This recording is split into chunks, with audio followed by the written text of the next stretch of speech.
वातावरण जनस्वास्थ्य संस्था एन्फोले series of online training plus webinar गर्दै आइरहेको यहाँहरूलाई हामी जानकारी गराउँदै यो फर्स्ट इभेन्टको रूपमा चाहिँ यसमा हामीले कोभिड-19 यो सेकेन्ड वेभ कोभिड-19 प्रिभेन्सन र कन्ट्रोल सम्बन्धी चाहिँ आज वेबिनार गर्न गइरहेछौँ। यहाँहरूले जुन अनलाइनलाई माध्यम बनाएर उपस्थित हुनुभएको छ, यहाँहरूको व्यस्तताको बावजुद पनि यहाँ उपस्थित हुनुभएको छ, यहाँहरू सम्पूर्णलाई हामी धेरै धेरै आभार प्रकट गर्न चाहन्छौँ। र हजुरहरूको यो शुभ दिनको शुभ घडीमा आजको आकर्षक बिन्दु पक्कै पनि जुन कि स्पिकरको रूपमा जनस्वास्थ्यविद हुनुहुन्छ, शान्ति नेपालका एक्जिक्युटिभ डाइरेक्टर हुनुहुन्छ, त्यसै गरी नेपाल टेलिभिजनबाट यहाँले पटक पटक विभिन्न उहाँको दृष्टिकोणहरू, उहाँहरूको विचार सार्वजनिक विचारहरू हेर्न पाइरहेका छौँ। उहाँ रेस्पेक्टेड डाक्टर कृष्णमान साक्कीज्यू, त्यसै गरी विभिन्न प्रदेशबाट पाल्नुभएका गाउँपालिकाबाट, नगरपालिकाबाट, महानगरपालिकाबाट, सरकारी र विभिन्न गैर सरकारी संस्थाबाट पाल्नुभएका सम्पूर्ण आदरणीय सर म्यामहरूलाई शब्दरूपी फुलगुच्छाले स्वागत गरिदिनु हुन वातावरण जनस्वास्थ्य संस्था एन्फोको म्यानेजर आदरणीय आश कुमार खाइती सरलाई म हार्दिक अनुरोध गर्न चाहन्छु। ओभर टु यु आश कुमार सर। हस्, धेरै धेरै धन्यवाद। नमस्कार सम्पूर्ण उपस्थित सर म्याडमहरूलाई। सर्वप्रथम हामी धन्यवाद दिन चाहन्छौँ यस्तो अवस्थामा यो सेसनको लागि तपाईँले रजिस्टर गरेर टाइम एलोकेट गरेर आउनु भएको छ।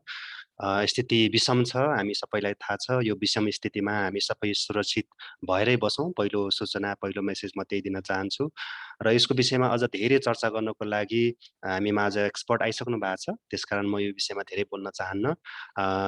पुनः एकपटक धन्यवाद र स्वागत गर्दै अब फर्दर यो इन्फर्मेसनको सिरिजहरू सुरु गरिदिनु हुन चाहिँ म शोभाजीलाई रिक्वेस्ट गर्छु। हस्, धन्यवाद सम्पूर्णलाई, फेरि नमस्कार।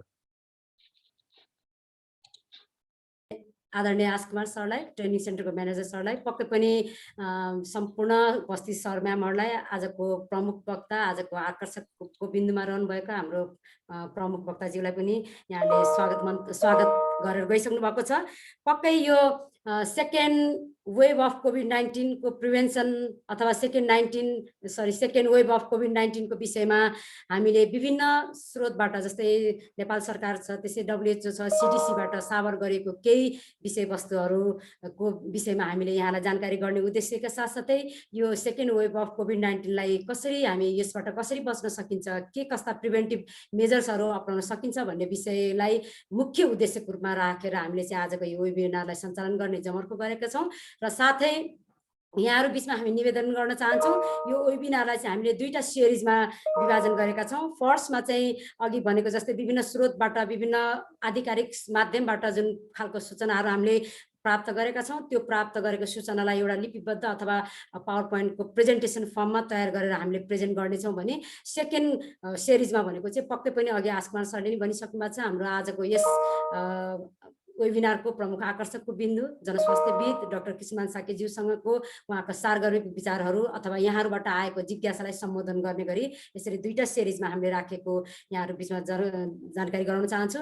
आज विश्व नै रोइरहेको अवस्था छ। कोभिड महामारीको जुन यो आक्रान्तित भइरहेको अवस्था, सङ्क्रमित अवस्थाले गर्दाखेरि विश्व नै रोइरहेको अवस्था छ। यस्तो अवस्थामा पक्कै पनि आज हामीले जुन वेबिनार सञ्चालन गरेका छौँ, यो वेबिनारले पक्कै त्यसबाट कसरी हामी बच्न सकिन्छौँ, विभिन्न विद्वानहरू, विभिन्न विशेषज्ञहरू यस विषयमा कसरी यसलाई चाहिँ समाधान गर्ने, यो विश्वभरि फैलिएको महामारीलाई कसरी रोक्न सकिन्छ भनेर तल्लीन रहेको छ। तथापि यो वेबिनारले पनि केही हदसम्म हामीले हाम्रो एक्सपर्टबाट र हामीले जुन विभिन्न माध्यमबाट सूचीकृत गरेर विभिन्न माध्यमबाट जुन लिएको इन्फर्मेसनहरू सेयर गरेर पक्कै सम्पूर्ण आदरणीय सर म्यामहरू बिचमा यो केही हदसम्म फ्रुटफुल रहने हुनेछ भनेर आजको दिनलाई हामी शुभ दिन र शुभ घडी भनेर भन्न चाहन्छौँ।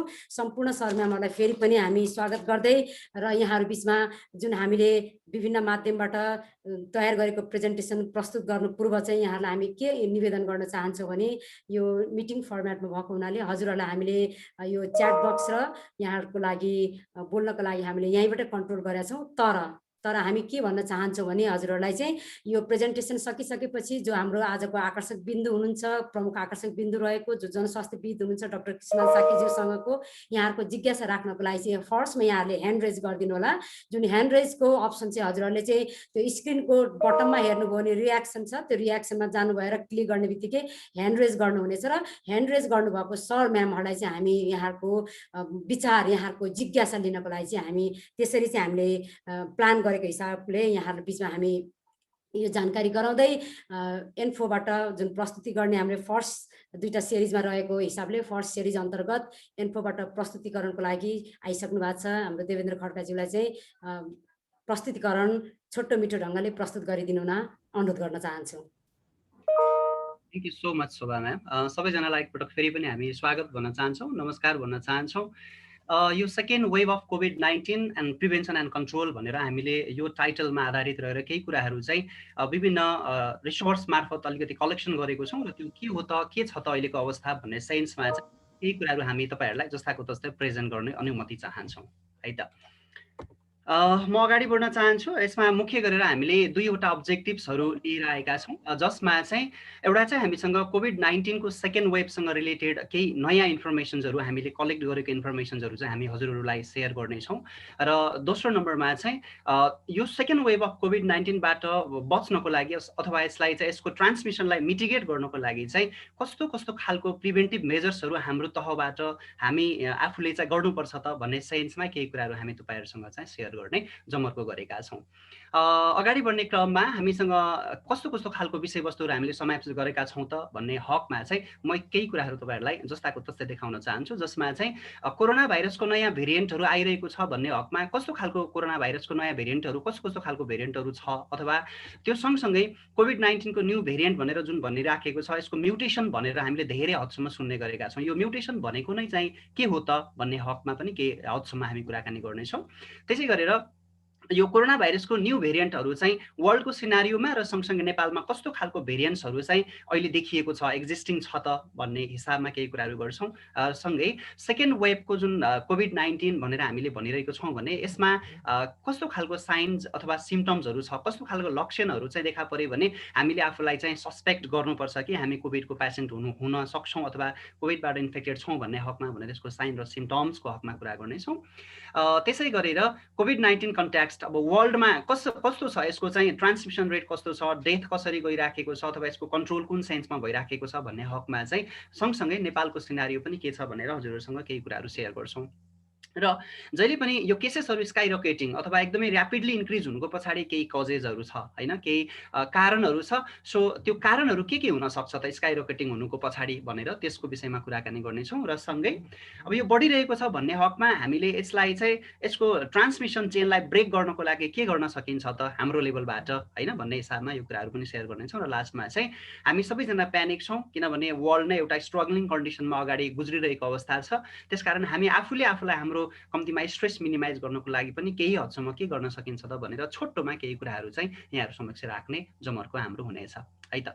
अगाडि बढ्न चाहन्छु। यहाँ जति पनि हामीले इन्फर्मेसन्सहरू लिएका छौँ, हामी यो विषयको एक्सपर्ट होइन, त्यो कारण हामी यो कुरा सुरुमा नै तपाईँहरूलाई अवगत गराउन चाहन्छौँ। र हामीले जति पनि इन्फर्मेसन्सहरू लिएका छौँ World Health Organization, Centre for Disease Control and Prevention, British Broadcasting Corporation र सँगसँगै चाहिँ एमओपिएच अथवा नेपालको यो चाहिँ जनसङ्ख्या तथा स्वास्थ्य मन्त्रालय अन्तर्गत रहेर विभिन्न सेक्टरबाट हामीले यसरी चाहिँ यहाँ जति पनि छ सोर्सेसहरू चाहिँ हामीले यो सोर्स मार्फत चाहिँ यहाँको रेफरेन्सेसहरू निकालेको छौँ भनेर यहाँहरूलाई जानकारी गराउन चाहन्छौँ। अगाडि बढ्न चाहन्छु। हामीले न्यू कोरोना भाइरस भनेर भनिराखेको छौँ होइन, कोरोना भाइरसको नयाँ भेरिएन्ट भनिराखेको छौँ भने सायद यो एउटा चित्र तपाईँहरूले देख्न सक्नुहुन्छ। के हो त यो कोरोना भाइरसको नयाँ भेरिएन्ट भन्ने हकमा चाहिँ हामी केही कुराहरू तपाईँहरूसँग सेयर गर्छौँ है त। न्यू भेरिएन्ट्स अफ कोरोना भाइरसेसहरू चाहिँ एकदमै इमर्जिङ भइराखेको कन्डिसन छ होइन। तपाईँ हामीले सुन्न सक्छौँ यो चाहिँ कोरोना भाइरसेसहरू एकदमै इमर्जिङ भएको छ भन्ने चाहिँ हामीले धेरै हदसम्म सुनिरहेको छौँ। र यो यसको पछाडि एउटा कारण के छ भन्दाखेरि जति धेरै केसेसहरू चाहिँ एकदमै माथि बढेर गइरहेको छ अथवा ट्रान्समिसन जति धेरै भइरहेको छ त्यति नै कोरोना भाइरसको नयाँ भेरिएन्ट्सहरू चाहिँ हामीले स्वर भइरहेको देख्न सक्छौँ अथवा एमर्ज भइरहेको चाहिँ देख्न सक्छौँ। र सँगसँगै साइन्टिस्टहरूले चाहिँ यो नयाँ खालको कोरोना भाइरसको भेरिएन्ट्सहरूको म्युटेसन कसरी भइरहेको छ त स्पाइक प्रोटिनमा हामीले यहाँ जहाँ देख्न सक्छौँ। यो बाहिरपट्टि रहेको जुन यस्तो खालको यो फिगरमा तपाईँले देख्नुहुन्छ यो सबैलाई हामी स्पाइक प्रोटिन भन्न सक्छौँ। यो स्पाइक प्रोटिनमा चाहिँ कसरी चेन्जेस भइरहेको छ भनेर साइन्टिस्टहरूले ट्र्याकिङ गरिराख्नु भएको छ। र यो स्पाइक प्रोटिन भन्ने बित्तिकै तपाईँ हामीले के बुझ्नु पऱ्यो भन्दाखेरि जुन भाइरसले ह्युमन सेल्समा टाँसिएर चाहिँ ह्युमन बडीलाई के गर्छ, इन्फेक्ट गर्छ, त्यो कुरा नै चाहिँ हामीले स्पाइक प्रोटिनको रूपमा चाहिँ यसमा राखेका छौँ। र सँगै अब हामीले अहिले चाहिँ देख्न सक्छौँ विभिन्न खालको भ्याक्सिन्सहरू विभिन्न नाममा चाहिँ भ्याक्सिन्सहरू विभिन्न देशहरूबाट चाहिँ उत्पादन भइरहेको छ होइन, निर्माण प्रक्रियामा छ, विकासको चरणमा छ, कतिपय आइसकेको छ, कतिले चाहिँ भ्याक्सिन लगाइसक्नु भयो होला, हामीले पनि लगायौँ होला होइन। त्यो भ्याक्सिन लगाउने क्रममा अहिले के गर्छ भन्दा भ्याक्सिन अथवा एन्टिबडी ड्रग्स जुन अहिले युज गरिराखेको छ यो दुवै चिजले टार्गेट गर्ने भनेको त्यो स्पाइक प्रोटिनलाई चाहिँ ब्रेक गर्नको लागि चाहिँ टार्गेट गर्छ, न कि ह्युमन सेल्समा गएर त्यो टाँसिन नसकोस् अथवा त्यसलाई इन्फेक्ट गर्न नसकोस् भनेर चाहिँ अहिले भ्याक्सिन्स अथवा एन्टिबडी ड्रग्सले चाहिँ यसरी स्पाइक प्रोटिनलाई टार्गेट गरिराखेको हामी देख्न सक्छौँ। म्युटेसनको कुरा छ होइन, हामीले धेरै पटक यो भाइरसको म्युटेसन भनेर सुनिराखेको हुनुपर्छ र यो म्युटेसन भनेको के हो त भन्ने हकमा सायद यो चित्र तपाईँले देख्नुभयो भने यहाँबाट केही कुराहरू प्रष्ट हुन्छ जस्तो लाग्छ। जस्तो यो फर्स्ट फिगर भाइरस एमा हेर्नुभयो भने तपाईँहरूले यहाँनिर यसमा चाहिँ यसको एउटा बनोट एउटा रूपको छ भने यसमा दोस्रोमा भाइरस बीमा जाँदाखेरि चाहिँ यसमा सर्टेन चेन्जेसहरू छ होइन। यो चाहिँ यो चेन्जेस भएर जब आउँछ नि यसैलाई हामीले चाहिँ म्युटेसन भन्छौँ। त्यो म्युटेट्स ओभर टाइम, सबै खाले भाइरसहरू चाहिँ यसरी ओभर टाइम के हुन्छ म्युटेट हुने प्रक्रिया हुन्छ र यो कोरोना भाइरसमा पनि नयाँ कुरा चाहिँ फेरि पनि होइन। र यो तल्लोपट्टि चित्रले पनि एउटा भाइरसबाट अरू भाइरसहरू कसरी म्युटेट हुन सक्छन्, नयाँ स्वरूपमा कसरी जान सक्छन् भनेर देखाइएको छ। र सँगै कस्तो हुन्छ भन्दा सबै खाले भाइरसहरू SARS-CoV-2 सँगै अरू जति पनि भाइरसहरू दुनियाँमा एक्जिस्ट छ त्यो सबै भाइरसहरू चाहिँ समय सँगसँगै परिवर्तन भएर जान्छ र समयसँगै परिवर्तन हुने सिलसिलामा के हुन्छ भन्दा भाइरसले आफूलाई रेप्लिकेट गर्छ अथवा यसले आफ्नो कपिजहरू निर्माण गर्छ र त्यो कपिज अथवा निर्माण गर्ने सन्दर्भमा अथवा रेप्लिकेट गर्ने सन्दर्भमा चाहिँ के हुन्छ भन्दा यसले आफूमा केही परिवर्तनहरू गर्छ जुन सबै खाले भाइरसहरूमा सामान्य प्रक्रिया हो। यो सबै भाइरसमा त्यस्तो खालको रेप्लिकेसन हुन्छ अथवा सबै खाले भाइरसले आफ्नो कपिजहरू बनाउँछ र कपिज बनाउने क्रममा केही चेन्जेसहरू हुन्छ र त्यो चेन्जेसलाई नै हामी के भन्छौँ म्युटेसन भन्छौँ। ठिक छ, यो चेन्जेस जुन हुन्छ भाइरसको चेन्जेस हुने प्रक्रिया कपिज बनाउने जुन प्रक्रिया छ त्यो प्रक्रियालाई नै चाहिँ म्युटेसन भनिन्छ र जति धेरै म्युटेसन हुन्छ त्यति धेरै नयाँ भेरिएन्टहरू चाहिँ जन्मिँदै जान्छ। ठिक छ, जति धेरै म्युटेट भयो त्यति धेरै नयाँ भेरिएन्ट्सहरू चाहिँ एक्जिस्ट हुँदै जान्छ। र तपाईहरुले यो एउटा चित्र सायद हेर्न सक्नुहुन्छ। यो चित्र नेपालकै कुनै एउटा हस्पिटलको हो। हामी अहिले यसलाई नाम लिएर बताउन चाहदैनौँ। यो फोटो हामीले चाहिँ गुगलबाट जस्ताको तस्तै लिएर आएका हौं र यो हामीले चाहिँ म्युटेसनको पछाडिको रिजन चाहिँ के हो त, किन म्युटेट अलिक चाहिँ यसरी बढी मात्रामा भइराखेको छ त भन्ने सेन्समा सायद यो चित्रबाट पनि केही कुरा थाहा होस् भन्ने हकमा यसरी हामीले राख्न खोजेका छौं, जसमा भाइरसहरू चाहिँ एकदमै वाइडली सर्कुलेट भइराखेको छ, त्यो पनि वाइडर पपुलेसनमा हैन, एकदमै धेरै मात्रामा धेरै जनसंख्यामा चाहिँ अहिले इन्फेक्सन्सहरू इन्क्रिज भइराखेको छ र सँगै यसले के भन्छ भन्दा जति धेरै इन्फेक्सन इन्क्रिज हुन्छ त्यति धेरै म्युटेसनको प्रक्रिया पनि बढ्दै जान्छ। भनेको एलोङ विथ द इन्फेक्सन्स हैन, यो इन्फेक्सन्स बढेसँगै म्युटेसन पनि के हुने भयो, बढ्ने भयो। त्यसकारण यस्तो खालको सिनारियोले पनि हाम्रो भाइरसलाई चाहिँ म्युटेसन अथवा डेभलप गर्नको लागि हामीले चाहिँ सपोर्ट गरिराखेको छौं जस्तो चाहिँ देखिन्छ क्या एउटा सिनारियोबाट हामीले यसो हेर्दाखेरि चाहिँ यो खालको एउटा प्रक्रिया चाहिँ देख्न सक्छौं। र सँगै अर्को कुरा के छ भन्दा भाइरस जति धेरै जनसंख्यामा स्प्रेड हुन्छ फैलन्छ त्यति नै धेरै भाइरसले आफूलाई के गर्छ, परिवर्तन गर्दै जान्छ हैन। The more a virus spread the more it undergoes changes भनेर हामीले यसमा राखेका छौं। भनेको भाइरस जति धेरै जनमानसमा फैलन्छ उति नै धेरै चेन्जेसहरू हुने प्रक्रिया चाहिँ हुने रहेछ भनेर हामीले यो विभिन्न स्रोत मार्फत चाहिँ यसरी पाएका छौं। अब यो म्युटेसनकै हकमा हामीले एउटा भिडियो तपाईहरुलाई सानो देखाउँ भनेर यसलाई भिडियो देखाउने जमर्को गरेका छौं। यो भिडियो बीबीसीबाट हामीले साभार गरेका हौं, लिएका हौं। एकपटक हामी यो भिडियोमा पनि म्युटेसन के हो, कसरी हुन्छ र म्युटेसन भए पश्चात चाहिँ के हुन्छ त भन्ने केही कुराहरू यसमा राखिएको छ। हामी यसलाई जस्ताको तस्तै तपाईहरु समक्ष प्रस्तुत गर्न चाहन्छौं। कृपया ध्यान दिएर यसलाई हेरिदिनु होला। The coronavirus that causes COVID-19 has changed since the pandemic started. So does this mean the virus has become more dangerous? Scientists have discovered thousands of mutations to the SARS-CoV-2 coronavirus. Most mutations only lead to small changes, but scientists believe one, called D614G, may have made it easier for the virus to infect human cells. This mutation most likely emerged after the initial outbreak in China, and it spread fast after the virus arrived in Europe. By the end of June, the D614G mutation was found in almost all samples of the virus worldwide. Scientists believe this is due to amino acid changes in the virus's spike proteins, improving its ability to infect human cells. Some studies have found more spikes on viruses with this mutation. These spikes latch onto receptors on the surface of our cells. They then transfer the virus's genetic material, called RNA, inside.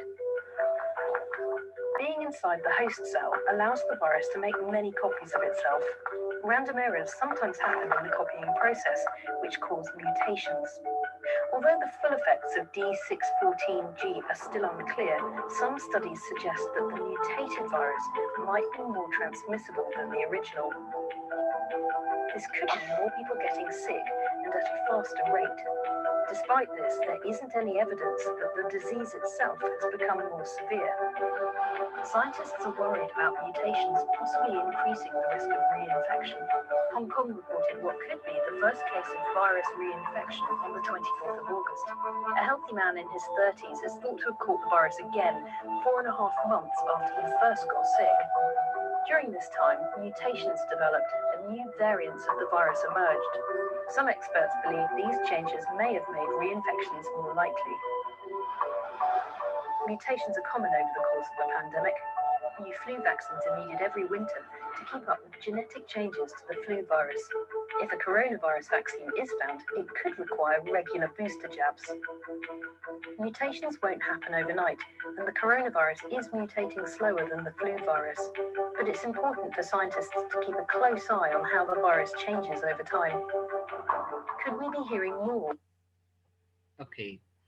यो एउटा चाहिँ हामीले mutation of corona virus अथवा corona भाइरसको mutation कसरी भइरहेको छ भन्ने सेन्समा चाहिँ तपाईहरु समक्ष यो एउटा हामीले भिडियो प्रस्तुत गर्यौं र यो भिडियोको सार अथवा संक्षेपलाई चाहिँ हामीले यसरी पनि राख्न सक्छौं भनेर केही कुराहरु यसमा राख्ने प्रयत्न गरेका छौं, जसमा चाहिँ कोरोना भाइरस जुन कोभिड-19 कज गर्ने अथवा कोभिड-19 को चाहिँ संक्रमण गराउने जुन कोरोना भाइरस छ, त्यो भाइरस चाहिँ सुरुको अवस्थादेखि जब पेन्डेमिक सुरु भयो नि, चाइनाको वुहानबाट यो सुरु भएर आएको, पछि यसले पेन्डेमिकको रूप लियो, त्यो समयदेखि नै पेन्डेमिकको रूपमा जब यो स्टार्ट भयो त्यो समयदेखि नै चाहिँ कोरोना भाइरसले आफ्नो स्वरूपलाई परिवर्तन गर्दै आइरहेको हामी मान्न सक्छौं हो। र त्यसै भएर हामीले अहिले के भन्न सक्छौं भन्दाखेरि साइन्टिस्टहरूले चाहिँ एकदमै न्युमेरस भेरिएन्ट्सहरू चाहिँ अहिलेको हदसम्म डिस्कभर गरिसक्नु भएको छ। धेरै प्रजाति, यसको धेरैवटा प्रकार, धेरैवटा प्रजातिहरू चाहिँ डिस्कभर भइसकेको छ। र हामीले एउटा कुरा के भन्न सक्छौं भन्दा, हुन त भाइरसको स्वरूप भनेको हामीले स्टडीमा के देख्न सक्छौं भन्दाखेरि कुनै भाइरसेसहरू चाहिँ आफूलाई चेन्जेस गर्दाखेरि विकर भएर जान्छ, कुनै चाहिँ एकदमै डेन्जरस भएर जाने रहेछ, स्ट्रङ्गर भएर। तर अहिलेको हकमा हामी के भन्न सक्छौं भन्दा, अहिलेको स्टडीजले के देखाइराखेको छ भन्दाखेरि भाइरसहरू चाहिँ म्युटेसन भइसके पछाडि अलिक बढी डेन्जरस हुँदै गइरहेको अथवा स्ट्रङ्गर हुँदै गइरहेको छ अहिलेको रिसर्चहरूले चाहिँ देखाइराखेको छ है। त्यो हिसाबमा हेर्ने भने अब हामीले सँगै अघि भनेको छौं एमिनो एसिड अथवा भाइरस भित्र चाहिँ जुन स्पाइक प्रोटिन छ त्यो ह्युमन सेल्समा अथवा होस्टमा गइसकेपछि होस्टको सेल्समा जाँदा चाहिँ यसले स्पाइक प्रोटिनमा नै के गर्छ, चेन्जेसहरू लिएर आउँछ। As shown in the picture, यो पिक्चरमा देखाए जस्तो यसरी चाहिँ चेन्जेस भएर आउन सक्छ। र सँगसँगै भाइरस चाहिँ के हुन्छ भन्दाखेरि आफैलाई रेप्लिकेट गर्छ र सँगै चाहिँ म्युटेसनको प्रक्रिया चाहिँ हुन्छ, आफूले रेप्लिकेट गर्दै जान्छ र म्युटेट हुँदै जाने प्रक्रिया चाहिँ हुने रहेछ भनेर यो रिसर्चहरूले देखाएको कुरा हो। अब त्यसो भए कोरोना भाइरसको भेरिएन्टहरू वर्ल्डको हामीले सिनारियोलाई हेर्ने हो भने चाहिँ सेकेन्ड वेभ जब चलिरहेको अवस्था छ भने कस्तो खालको भेरिएन्टहरू छ त भनेर म सरसर्ती तपाईलाई देखाउन चाहन्छु है त। जसमा चाहिँ SARS-CoV-2 विथ D614G भनेर अर्लिस्ट फ्रम चाइना, यो एक प्रकारको चाहिँ भेरिएन्ट भयो। त्यसै गरेर भाइरस यो variants from the kingdom of Denmark, northern आइल्यान्डबाट आइरहेका केही भेरिएन्ट्सहरू जसलाई नामाकरण गरिएको छैन। युके भेरिएन्ट जुन अहिले निकै चर्चामा छ VOC 2020-1201, त्यो चाहिँ अहिले चाहिँ WHO को रिजन्सहरूमा चाहिँ मोस्टली हो कि 31 वटा कन्ट्रीज अथवा टेरिटरिजहरूमा चाहिँ फैलिसकेको यो चाहिँ स्रोतले जनाएको छ है युके भेरिएन्ट। र सँगै यो अहिलेको नयाँ भेरिएन्टलाई हामीले हेर्ने भने यस्तो स्वरूपमा चाहिँ यो परिवर्तन भएर आएको हामी पाउन सक्छौं। त्यसै गरेर अर्को भेरिएन्टलाई हेर्ने भने चाहिँ 501Y.B2 variant from Republic of south Africa, यो वाला भेरिएन्ट पनि झन्डै 6 वटा देशहरूमा चाहिँ फैलिसकेको भनेर स्रोतहरूले दाबी गरेका छन्। र सँगै इन्डियन भेरिएन्ट भनेर अहिले हामीले निकै डराउनु पर्ने कन्डिसन छ। हाम्रो छिमेकी राष्ट्र भारतबाट फैलेर आइरहेको एउटा भेरिएन्टको रूपमा चाहिँ B.1.617 भनेर यो एउटा भेरिएन्ट पनि अहिले वर्ल्डमा चाहिँ छँदैछ। स्ट्रङ्गेस्ट भेरिएन्ट्सको रूपमा चाहिँ यी भाइरसहरू चाहिँ भेरिएन्ट्सको रूपमा चाहिँ देखा परेका छन्। र नेपालको हकमा हेर्ने भने ती मध्ये SARS-CoV-2 विथ D614 चाइना यो सुरुदेखि नै छ। त्यसै गरी युके भेरिएन्ट VOC 2020-1201 पनि हामीसँग हाम्रो कन्ट्रीमा चाहिँ एक्जिस्टेड छ। र सँगै इन्डियन कोभिड-19 भेरिएन्ट B.1.617 पनि सँगै नेपालमा चाहिँ एक्जिस्टेड छ भनेर भनिन्छ। र अन्डरगोज यो अहिले पनि हामीले भन्न सक्छौं रिसर्चहरू चाहिँ एकदमै भइराखेको कन्डिसन छ अन्य भेरिएन्ट्सको सन्दर्भमा। र यसको सोर्स भनेर हामीले माथि नै अघि उल्लेख गरेका छौँ र यो पनि हामीले चाहिँ WHO बाट नै चाहिँ लिएको हो भनेर यसमा चाहिँ केही कुराहरू हामीले राख्न खोजेका छौँ एज अ सोर्स। अब त्यसो हो भने यो जुन हामीले हेर्छौँ नि कोभिड-19 को सेकेन्ड वेभको कुरा गरिरहेको छौँ भने कस्तो कस्तो खालको साइन र सिम्पटम्सहरू चाहिँ देखा पर्छ र हामीले थाहा पाउन सक्छौँ कि हुनसक्छ कसैलाई चाहिँ कोरोना सङ्क्रमण हुन लागेको छ भन्ने कुरा कसरी थाहा पाउने त भन्दाखेरि जहिले पनि हामीले एउटा फिभरको कुरा राखेका छौँ, कफको कुरा राखेका छौँ। यो सुरुदेखि नै नो टेस्ट र नो स्मेलको कुरा हामी सबैलाई थाहा नै छ। र अहिले नयाँ रूपमा आइरहेको भनेको चाहिँ एकदमै पेन इन बडी, शरीरमा एकदमै दुखावट आउने होइन, एकदमै दुख्ने, शरीरमा दुखाइ हुने, त्यसै गरेर आँखा रातो हुने, आँखा पाक्ने होइन, त्यसै गरेर चाहिँ घाँटीको समस्या सर थ्रोट अथवा टन्सिलाइटिसको समस्या हुने, घाँटी दुख्ने होइन, त्यसै गरेर चाहिँ पटक पटक डायरिया हुने, यस्तो खालको पनि सिम्पटम्सहरू चाहिँ कोरोना भाइरसको नयाँ वेभ सँगसँगै चाहिँ यो सिम्पटम्सहरू आइरहेको हामी पाउन सक्छौँ। र सँगै र्यासेस एन्ड इरिटेसन, केही खटिराहरू आउने, चिलाउने होइन, इरिटेट हुने, त्यसै गरेर चाहिँ एकदमै टाउको भारी हुने, उठाउनै नसक्ने गरेर टाउको दुख्ने है, लगायतको चाहिँ यो फिङ्गर टिप्सको चाहिँ कलरहरूमा चेन्जेस आउने होइन, यस्तो खालको अरू धेरै। र यो चाहिँ के हुन्छ भन्दा अहिले सिम्पटम्स चाहिँ व्यक्ति नै पछि फरक हुँदै गइरहेको भन्ने कुरा पनि हामीले कति हदसम्म चाहिँ सुनेका छौँ र सोर्सहरूले पनि त्यो कुरा चाहिँ बताइराख्नु भएको हामी पाउन सक्छौँ। तर अलमोस्ट यी मध्ये कुनै न कुनै सिम्पटम्स चाहिँ हामीमा छ भने हामीले कम्तीमा हामीलाई कोभिडको सिम्पटम्स हो कि भनेर कम्तीमा हामीले आफूलाई सस्पेक्ट चाहिँ गर्नुपर्छ भन्ने हकमा चाहिँ यो सिम्पटम्सहरू हामी तपाईँलाई बताउन चाहन्छौँ। अब एकपटक हामीले कोभिड-19 को सेकेन्ड वेभको वर्ल्ड सिनारियो हेरौँ न त होइन।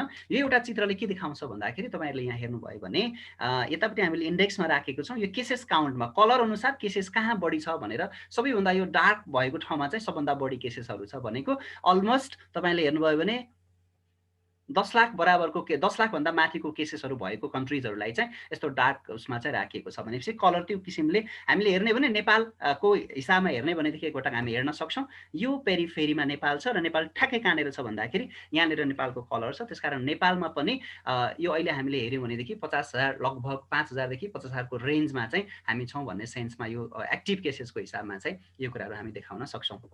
र ग्लोबल्ली हेर्ने भने यो हामीले आज ओके 13 मे, आज हामी 14 मा छौँ, 13 मे 2021 सम्म 342 चाहिँ यो WHO ले रिपोर्ट गरे अनुसार हामीले हेर्ने हो भनेदेखि 16,74,267 वटा चाहिँ कन्फर्मड केसेसहरू चाहिँ पाइसकिएको छ है। म एकचोटि यसलाई रिपिट गर्न चाहन्छु, 16,74,267 वर्ल्ड वाइड चाहिँ यति केसेसहरू चाहिँ अहिलेसम्म कन्फर्म भइसकेको छ भनेर यो हिजो 342 सम्मको चाहिँ एउटा डेटाले यसरी हामीलाई देखाउँछ जुन WHO कोरोना भाइरसको कोभिड-19 को ड्यासबोर्डबाट हामीले निकालेका छौँ। भने सँगै तपाईँले हेर्नुभयो भने 33,25,25,260 जनाको चाहिँ आजसम्म मृत्यु भइसकेको छ यो कोभिड-19 को कारणले वर्ल्ड वाइडमा टोटल्ली है। र त्यसै गरेर तपाईँले हेर्नुभयो भनेदेखि चाहिँ आजको दिनसम्म हामीले हेर्दै गर्दाखेरि चाहिँ 12,64,16,45,539 वटा भ्याक्सिन चाहिँ एडमिनिस्टर भइसकेको छ। यतिवटा भ्याक्सिन चाहिँ पिपलहरूले मान्छेहरूले जनसमुदायले चाहिँ पाइसकेको कन्डिसन चाहिँ हामी देख्न सक्छौँ। र यही कुरालाई हामीले नेपालको केसमा हेर्ने हो भनेदेखि चाहिँ एकपटक यो अलिकति मनन गरेर हेर्नुपर्छ कि जस्तो पनि लागेर हामीले यो कुरालाई राखेका हौँ। तपाईँले हाम्रो कोभिडको केसेसलाई पुरानो केसबाट हेर्दै जानुभयो भने सायद यो इन्फोग्राफिकबाट केही कुराहरू हामी पत्ता लगाउन सक्छौँ जस्तो लाग्छ। जुलाईको 22 मा धेरै हदसम्म कोभिड थिएन जस्तो देखिन्छ, सेप्टेम्बरको 28 तिर पुग्दाखेरि अलिक माथि गयो, डिसेम्बरमा आउँदाखेरि स्लो डाउन हुँदै हुँदै फेब्रुअरीमा आएर जम्मा जम्मी 20, 25, 35, 40 वटा मात्रै केसहरू एभ्रिडे देखिन्थ्यो। तर त्यही केस चाहिँ अप्रिलको 20 तारिकसम्ममा आउँदाखेरि चाहिँ तपाईँले हेर्नुभयो भने 490 केस यहाँबाट एकदमै के भयो त माथिसम्म यसको पिक लिँदै गरेको चाहिँ हामी देख्न सक्छौँ। अब यो कुरा हेर्नुहोस् है, अप्रिलको 20 मा 490 केसेसहरू थियो एभरेजमा भने आजभोलि हामीले हेर्ने हो भने हामीले 12 मे 2021 है आजभन्दा 2 दिन अगाडिको मात्रै केसलाई हेर्ने हो भनेदेखि 2 दिन अगाडि चाहिँ तपाईँको एभ्रिडे केस भनेको 9,238 त्यो दिनको केस छ न्यू केसेस। एभरेजमा 7 दिनको एभरेजलाई हामीले हेर्ने भने एक दिनमा 8,963 कहाँबाट 400 कहाँबाट 8,963 हेर्नुहोस् त अलमोस्ट 9,000 केस। यसरी नेपालको हकमा पनि यो केसहरू चाहिँ के छ त पिकअप लिइराखेको हामी पाउन सक्छौँ। त्यसकारण पनि हामी भन्न सक्छौँ कोभिड-19 को सेकेन्ड वेभ चाहिँ एकदमै सिरियस छ भनेर हामीले यो केही कुराहरू कम्पेरिजनको हिसाबमा यहाँ राख्ने प्रयत्न गरेका छौँ। नेपाल र भारतमा कोभिड-19 महामारीको स्थिति के छ अलमोस्ट हामीलाई थाहा छ। हामी हेर्छौँ भारतमा ठुलो जनसङ्ख्या छ, त्यसकारण त्यहाँको जनसङ्ख्या अलिक धेरै आउँदाखेरि यहाँ हाम्रोभन्दा बढी छ कि जस्तो लाग्छ, तर कम्पेरिटिभली महामारीको स्थिति हेर्ने पनि उस्तै नै देखिन्छ है। यो ग्राफले वैशाख 25 गतेसम्मको ग्राफलाई हेर्दाखेरि चाहिँ हामी त्यस्तो पाउन सक्छौँ। र सँगै तपाईँले हेर्नुभयो भने नेपाल र भारतमा चाहिँ कोभिड-19 फैलने दरलाई हेर्नुभयो भने भारतको भन्दा नेपालको दर चाहिँ वैशाख 12 सम्ममा हेर्दाखेरि नेपालको दर निकै माथि देख्न सकिन्छ है पपुलेसनको हिसाबले। र सँगै तपाईँले हेर्नुभयो भने नेपाल र भारतमा कोभिड-19 को टेस्टमा पोजिटिभ देखिने दर नेपालको हेर्नुहोस् त कति धेरै माथि छ। यो वैशाख 23 गतेसम्मको डेटामा तपाईँले हेर्नुभयो भने झन्डै 40% भनेर यहाँ अहिले देखाइएको छ पोजिटिभ हुने रेट भनेर चाहिँ हामीले अहिले झन्डै 40 र यो हिजोको दिनमा हेर्दाखेरि चाहिँ हामीले यो ग्राफ त पाउन सकेनौँ, त्यसमा चाहिँ करिब 42% चाहिँ हामीले पाउन सक्छौँ। 42% चाहिँ नेपालको पोजिटिभ देखिने दर चाहिँ अहिले भइरहेको हामी पाउन सक्छौँ। त्यसकारण पनि हामी भारतलाई जित्दै छौँ जस्तो देखिन्छ कि कोभिडको सेक्टरमा चाहिँ कोभिड पोजिटिभ हुने दरमा चाहिँ हामी अलिक अगाडि बढिरहेको जस्तो लाग्न सक्छ हैन। र यदि हामीले चाहिँ मृत्यु हुनेको संख्या प्रति 10 लाखमा हेर्यौँ भने पनि नेपालको हकमा र यस हामीले चाहिँ इन्डियाको अथवा भारतको हकमा हेर्ने भने त्यत्रो धेरै डिफरेन्सेस छैन। नेपालको हकमा तपाईँले हेर्नुभयो भने इट इज अलमोस्ट 1.67 यस्तो मात्रै देखिन्छ, भनेको झन्डै यसलाई समग्रमा हेर्ने भने 2 जस्तो मान्न सकिन्छ डेसिमलबमा गरेर हेर्ने भने, र भारतमा भनेको अलमोस्ट 10 भनेको एकजनाको भेरिएसन छ प्रति 10 लाखमा हामीले हेर्दै गर्दाको अवस्थामा। ठिक छ, म अगाडि बढ्न चाहन्छु। यदि त्यसो भने हामीले हेर्न सक्छौँ नेपालमा भारतमा जहाँसुकै होस्, तर अहिले हामीले हाम्रो कन्टेक्स्टको अथवा वर्ल्ड वाइडकै कन्टेक्स्टको कुरा गर्ने हो भने पनि कोभिडको केसेसहरू एकदम स्काई रकेटिङ भइराखेको, ऱ्यापिडली बढिराखेको जस्तो हामी पाउन सक्छौँ। र यसको पछाडिको कारण चाहिँ के हो त भन्ने सेन्समा हामीले हेर्ने भने एउटा कारण भनेको जति धेरै तीव्र रूपमा फैल्यो भाइरस म्युटेसन त्यति धेरै भइराखेको छ, र म्युटेसनसँगै चाहिँ के भइराखेको छ, केसेसहरू इन्क्रिज भइराखेको हामी पाउन सक्छौँ। नम्बर 1। नम्बर 2 भनेको चाहिँ अनमेन्टेन फिजिकल डिस्टेन्स। अहिले पनि तपाईँ हामीले हेऱ्यौँ भने, मलाई माफ गर्नु होला, मैले यो एउटा चित्र गुगलमा यस्तो पाएँ र जहाँ चाहिँ मैले केही नेग्लिजेन्स पाएको सेन्समा यो हेर्दै जाँदाखेरि चाहिँ त्यस्तो खालको एउटा चित्र राख्दा सायद यो ठिकै हुन्छ कि जस्तो लागेर यो राखेको छु। त्यसकारण यो अनमेन्टेड फिजिकल डिस्टेन्स यस्तो पनि छ, यो कोभिडको केसेससँगै पनि हामीले यस्तो खालको क्रियाकलापहरू गरिराखेको छौँ होइन, फिजिकल डिस्टेन्सहरू मेन्टेन गरेको छैनौँ, इग्नोर गरिराखेको छौँ भने यो कारणले गर्दा पनि केही हदसम्म कोभिड फैलनको लागि यसले चाहिँ सहयोग पुर्याइरहेको जस्तो चाहिँ देख्न सकिन्छ। यो एउटा अर्को प्रमुख कारण हो पनि भन्न सक्छौँ। अर्को भनेको चाहिँ हामीले वाटर सेनिटेसन र हाइजिन, सर्टली वास भन्छौँ, हामीसँग भइरहेको वास बिहेभियर चाहिँ हामीलाई थाहा भइ पनि हामीले इम्प्रोपर गरिराखेको छौँ। यो एउटा अर्को कारण। र सँगै सबैभन्दा महत्त्वपूर्ण कारण भनेको यो हो, यो चित्रबाट पनि सायद प्रष्ट हुन्छ जस्तो लाग्छ। हामीलाई मास्क कसरी लगाउनुपर्छ थाहा छ, तर पनि हामीले आजको दिनसम्म धेरैजसो मान्छेहरूले, धेरैजसो बुजुर्ग भन्ने मान्छेहरूले, विद्वान भन्ने मान्छेहरूले पनि सही तरिकाले मास्क नलगाइरहेको हामी धेरै ठाउँमा पाउन सक्छौँ। त्यस्ता कुराहरू तपाईँ हामीले सञ्चार माध्यमदेखि विभिन्न आफै तपाईँ कतै सडकमा पेभमेन्टमा हिँड्दै गर्दाखेरि पनि यो दृश्यहरू तपाईँले देख्न सक्नुहुन्छ। र यी कारणहरू चाहिँ प्रमुख कारणहरू हुन् जसले गर्दा कोभिडको केसेसहरू चाहिँ स्काई रकेटिङ भइराखेको हामी पाउन सक्छौँ। यदि त्यसो हो भने अब यसको चेनलाई हामीले, यो ट्रान्समिसन जुन कोभिड-19 को ट्रान्समिसन चेन छ नि, यसलाई कसरी ब्रेक गर्न सक्छौँ त भनेर एउटा सानो भिडियो हामीले खोजेका छौँ। त्यो भिडियो हामी तपाईँलाई जस्ताको तस्तै प्रस्तुत गर्न चाहन्छौँ। No matter where you live or who you are, each of us can help break the chains of COVID-19 transmission. Here's what you can do to protect yourself and others. Cover your cough and sneeze. Clean your hands frequently and thoroughly, especially before and after putting on a mask and going outside or coming home.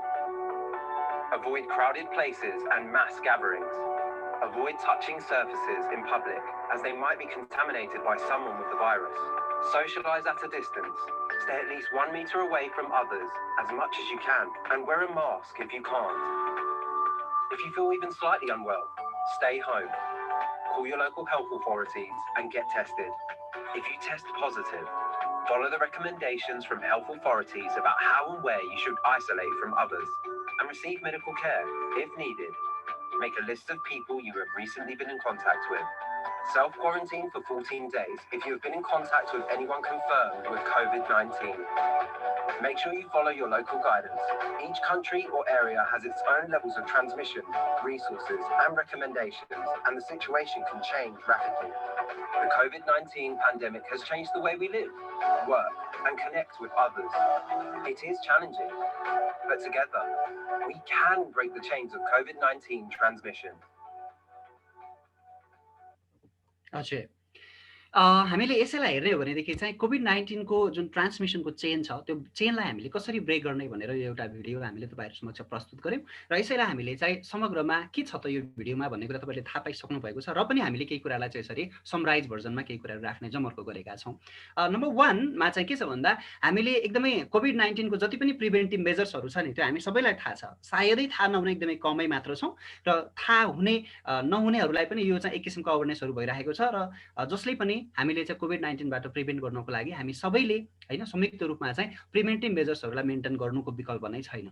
हैन। त्यो भएको हुनाले अर्को कुरा के हो भन्दा हामीलाई यदि शंका लाग्यो मलाई चाहिँ कोभिड-19 को सिम्पटम्सहरू छ जस्तो यदि लाग्यो कसैलाई भनेदेखि they need to get tested है। उहाँहरूले आफूलाई परीक्षण गराउनुको विकल्प छैन, परीक्षण गराउनु पर्छ र परीक्षण गराइसके पछाडिको हकमा चाहिँ हामीले आफूलाई यदि हाम्रो रिपोर्ट पोजिटिभ आएको खण्डमा यदि म चाहिँ कोभिड पोजिटिभ भएँ भन्ने हकमा चाहिँ हामीले के गर्नु पर्यो भन्दा आफूलाई आइसोलेट गरेर राख्नु पर्यो, अरूबाट छुट्टै अलग्गै राख्नु पर्यो, सेपरेट राख्नु पर्यो, एकान्तवासमा बस्नु पर्यो अथवा आइसोलेसनमा बस्नु पर्यो र जुन हाम्रो हेल्थ प्रोफेसनल्सहरूले दिएको रिकमेन्डेसन छ त्यो रिकमेन्डेसनलाई चाहिँ हामीले स्ट्रिक्टली फलो गर्नु पर्यो भन्ने हकमा हामीले यो कुराहरू राख्न खोजेका छौँ र सँगै हामी सँगै भयो भने हामी सँगै मिलेर टुगेदर हामीले चाहिँ कोभिड-19 को चेनलाई यो ट्रान्समिसन चेनलाई चाहिँ ब्रेक गर्न सक्छौँ भन्ने सेन्समा केही मेसेजहरू हामीले राखेका छौँ।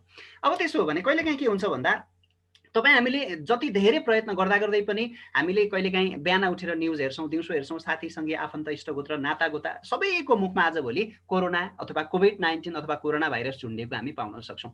त्यो कारणले पनि धेरै जसो मान्छेहरूलाई चाहिँ रोगले भन्दा पनि त्रासले हैन एउटा खालको त्यो मेन्टल स्ट्रेसले चाहिँ धेरैजनालाई प्रभाव पारिराखेको हामी देख्न सक्छौँ। साइकोलोजिकल चाहिँ त्यसरी इफेक्ट भइरहेको हामी देख्न सक्छौँ, इम्प्याक्टहरू देख्न सक्छौँ। त्यसकारण केही एउटा दुईटा केही कुराहरू हामीले स्ट्रेस घटाउनको लागि के गर्न सकिन्छ होला भनेर एउटा दुईटा कुराहरू यसमा राख्ने जमर्को गरेका छौँ। ठिक छ, आइएम वरिड भनेर यहाँ राखिएको छ भनेको जो कोहीलाई पनि चिन्ता लाग्नु स्वाभाविक हो कि यस्तो समयमा कोभिड चलिरहेको छ, आज हेऱ्यो यता मान्छे मर्छ, भोलि हेऱ्यो उता अर्को संक्रमित हुन्छ, परिवार छरछिमेक हैन धेरै ठाउँमा त्यस्तो देख्दाखेरि हामीलाई डर लाग्नु स्वाभाविक हो र यो डर हटाउनको लागि हामीले कम्तीमा आफ्नो फिलिङ्स हाम्रो ट्रस्टेड अथवा नजिकको साथीसँगै आफन्त इष्टगोत्रहरूसँग चाहिँ कुराकानी गऱ्यौँ बाँड्यौँ भने पनि त्यसले हाम्रो स्ट्रेसलाई मिनिमाइज गर्नको लागि सहयोग गर्छ।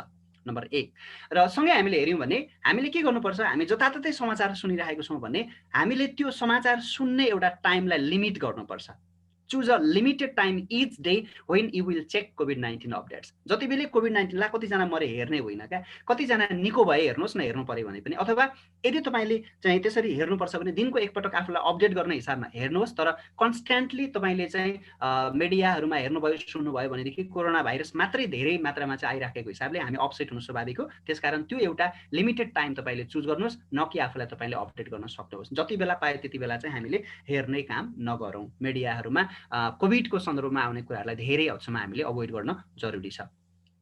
र अर्को कुरा भनेको चाहिँ हामीले अघि पनि राखेका छौँ, पिक्चरले आफै बोल्छ, हेलो भनेर यहाँ राखिएको छ। Talking about your feelings with somebody you trust will help. तपाईँ जसलाई विश्वास गर्नुहुन्छ नि त्यो विश्वासको पात्रसँग तपाईँले कुरा गर्दा, तपाईँको फिलिङ्सहरू सेयर गर्दा पक्कै पनि तपाईँको लेट्स से यो कोभिडसँग रिलेटेड जुन त्रास छ, जुन एउटा स्ट्रेस छ, त्यो केही हदसम्म मिनिमाइज गर्नको लागि यसले सहयोग गर्न सक्छ।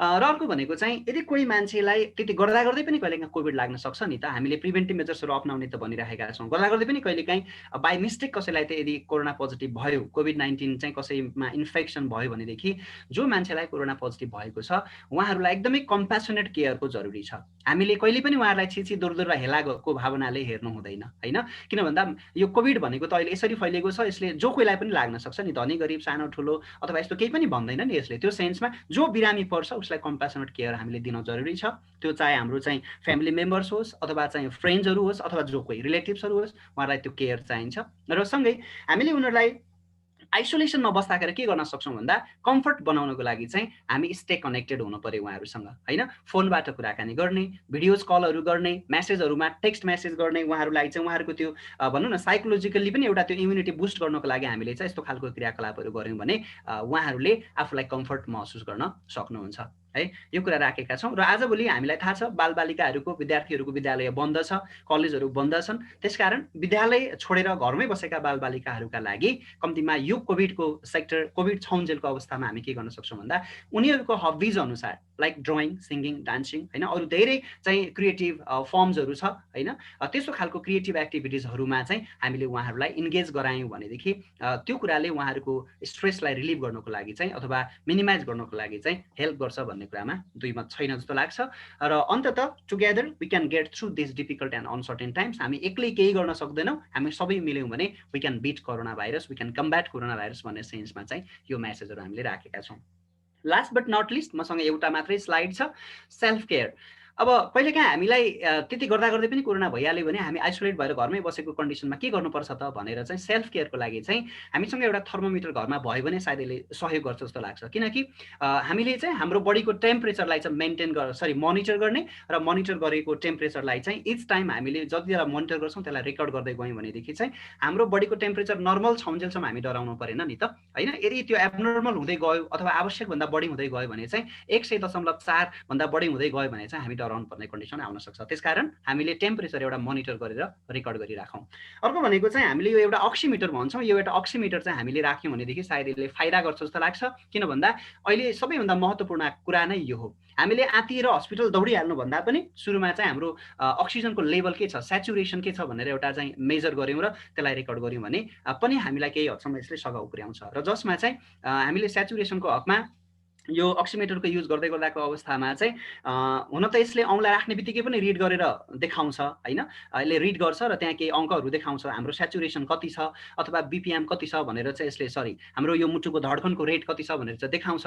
त्यो देखाउँदै गर्दाको सन्दर्भमा 20 देखि 40 सेकेन्ड भित्रमा देखाएको त्यो डेटा चाहिँ तपाईँले रेकर्ड गर्नुभयो भने त्यो अलिक बढी आधिकारिक हुन्छ भनेर धेरै मिडियाहरूले, धेरै डक्टर्सहरूले त्यो बताइराख्नु भएको हिसाबले हामीले त्यो कुरा पनि तपाईँहरूलाई चाहिँ बताउन चाह्यौँ। र अक्सिजनको लेभलको कुरा गर्दाखेरि चाहिँ कम्तीमा पनि हामीसँग 90 अबोभ हुनुपर्छ। बिलो 90 गयो भने चाहिँ वी हेभ टु स्केयर, हामी चाहिँ अलिकति मेडिकल केयरको चाहिँ सिक गर्नुपर्ने अथवा त्यस्तो खालको हामीले मेडिकल एक्सपर्ट्सहरूको अथवा मेडिकल पर्सनहरूको चाहिँ सहयोग लिनुपर्ने हुनसक्छ भनेर यो कुरा पनि हामी तपाईँलाई बताउन चाहन्छौँ। र लास्टली चाहिँ यदि तपाईँको टेम्परेचर अथवा अक्सिजन लेभल एबनर्मल छ, चाहिने भन्दा बढी अथवा कम छ भने त्यो सेन्समा चाहिँ हामीले आफ्नो डक्टरसँग भिजिट गरेर उहाँहरूले रिकमेन्ड गरेको गाइडलाइन्स अनुसार, उहाँहरूले रिकमेन्ड गरेको प्रेस्क्रिप्सन अनुसार चाहिँ हामी चल्न एकदमै जरुरी छ। यति भयो भने हामी कोरोना भाइरसलाई सायदै बिट गर्न सक्छौँ भनेर हामीलाई विश्वास छ।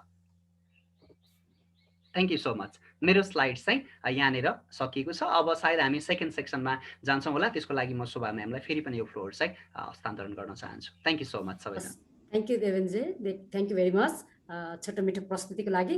पक्कै पनि अब आज हामीले जुन अघि निवेदन गरे अनुसारै दुईवटा सिरिजमा फर्स्टमा हामीले अलिकति ब्याकग्राउन्ड सेट गर्ने हिसाबले सर्ट प्रेजेन्टेसन गर्ने जमर्को गरेका थियौँ भने अब पक्कै पनि अब हाम्रो प्रतीक्षाको घडी सकिएको छ। सम्पूर्ण सर म्यामहरूको एकदमै आतुर भइरहनु भएको होला आफ्नो जिज्ञासा राख्नको लागि र हाम्रो आजको प्रमुख वक्ताको जुन दृष्टिकोण, उहाँको सार्वजनिक विचारहरू लिनको लागि म सर्वप्रथम हाम्रो आदरणीय नेपाल पब्लिक हेल्थ एसोसिएसनको भाइस प्रेसिडेन्ट आदरणीय डाक्टर कृष्णमान सक्के सरलाई फेरि पनि स्वागत गर्न चाहन्छौँ।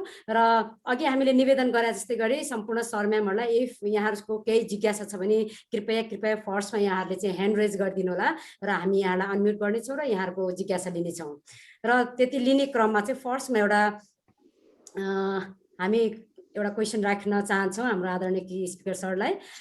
सर हजुरलाई एकदम धेरै धेरै स्वागत गर्न चाहन्छौँ। व्यस्तताको बावजुद पनि हाम्रो निमन्त्रणालाई स्वीकारेर जुन अनलाइन मार्फत हामी बिचमा उपस्थित हुनुभएको छ, पक्कै पनि धेरै बिजी हुनुहुन्छ हजुर। अहिले भर्खरै पनि अघि फोन गर्दाखेरि हजुर स्वास्थ्य मन्त्रालयबाट फर्किँदै हुनुहुन्थ्यो भनेर भन्दै हुनुहुन्थ्यो। त्यो हिसाबले पनि यहाँलाई फेरि पनि हामी एन्फोर र व्यक्तिगत तर्फबाट पनि धेरै धेरै आभार प्रकट गर्न चाहन्छु यहाँको एकदमै यो अमूल्य उपस्थितिको लागि। र यहाँ सर म्यामहरूले हामीलाई जिज्ञासाहरू राख्दै गर्नुहुँदाखेरि फर्स्टमा एउटा अब यहाँ प्रेजेन्टेसनमा पनि धेरै कुराहरू आइसकेको छ।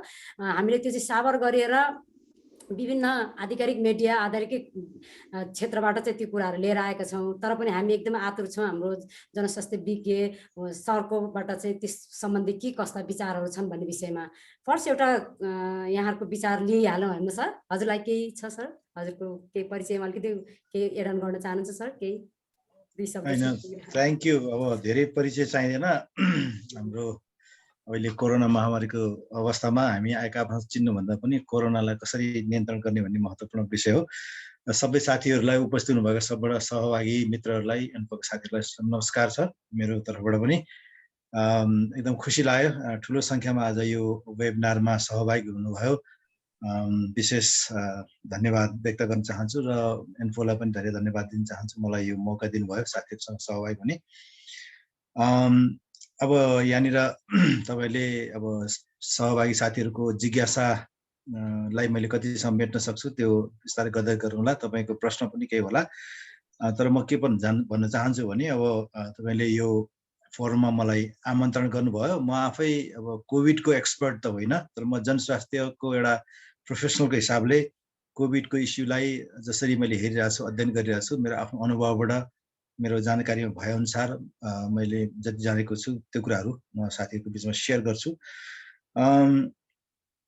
अब यहाँनिर साथीहरूको यो ठुलो सहभागिताको बाटो पनि के देख्न सक्छौँ भने साथीहरू एकदमै यो कोभिडको बारेमा बुझ्नलाई, जान्नको लागि धेरै इन्थुजियास्टिक हुनुहुन्छ, एकदमै उत्साहित हुनुहुन्छ भन्ने लाग्छ।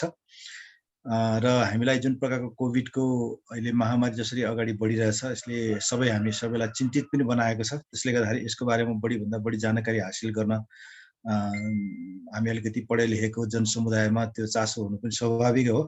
तर म एउटा के चाहिँ भन्न चाहन्छु भने अब अहिले इन्फर्मेसन चाहिँ धेरै फ्लो भइरहेछ विभिन्न माध्यमबाट। अघि हाम्रो देवेन्द्रजीले पनि भनिसक्नु भएको छ, कतिपल्ट टु मच इन्फर्मेसन भयो भने त्यसले हामीलाई स्ट्रेस पनि बढाउँछ। अनि जति पनि इन्फर्मेसन आएको छ त्यो सबै इन्फर्मेसन एकदम फ्याक्ट नहुनु पनि सक्छ हैन। अनि त्यसपछि अर्को कुरा चाहिँ म साथीहरूलाई के भन्न चाहन्छु भने how much information do you want to know about COVID हैन। अब कति हामीले जान्न पर्ने, कति जान्न चाहनुहुन्छ त? कति पटक अब यो हामी इन्फर्मेसन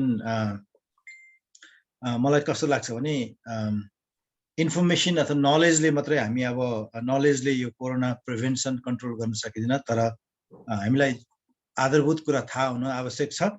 तर मुख्यतया हामीले कोरोनालाई रोकथाम गर्न, नियन्त्रणको निम्ति चाहिँ हाम्रो एक्सन चाहिँ इम्पोर्टेन्ट छ हैन।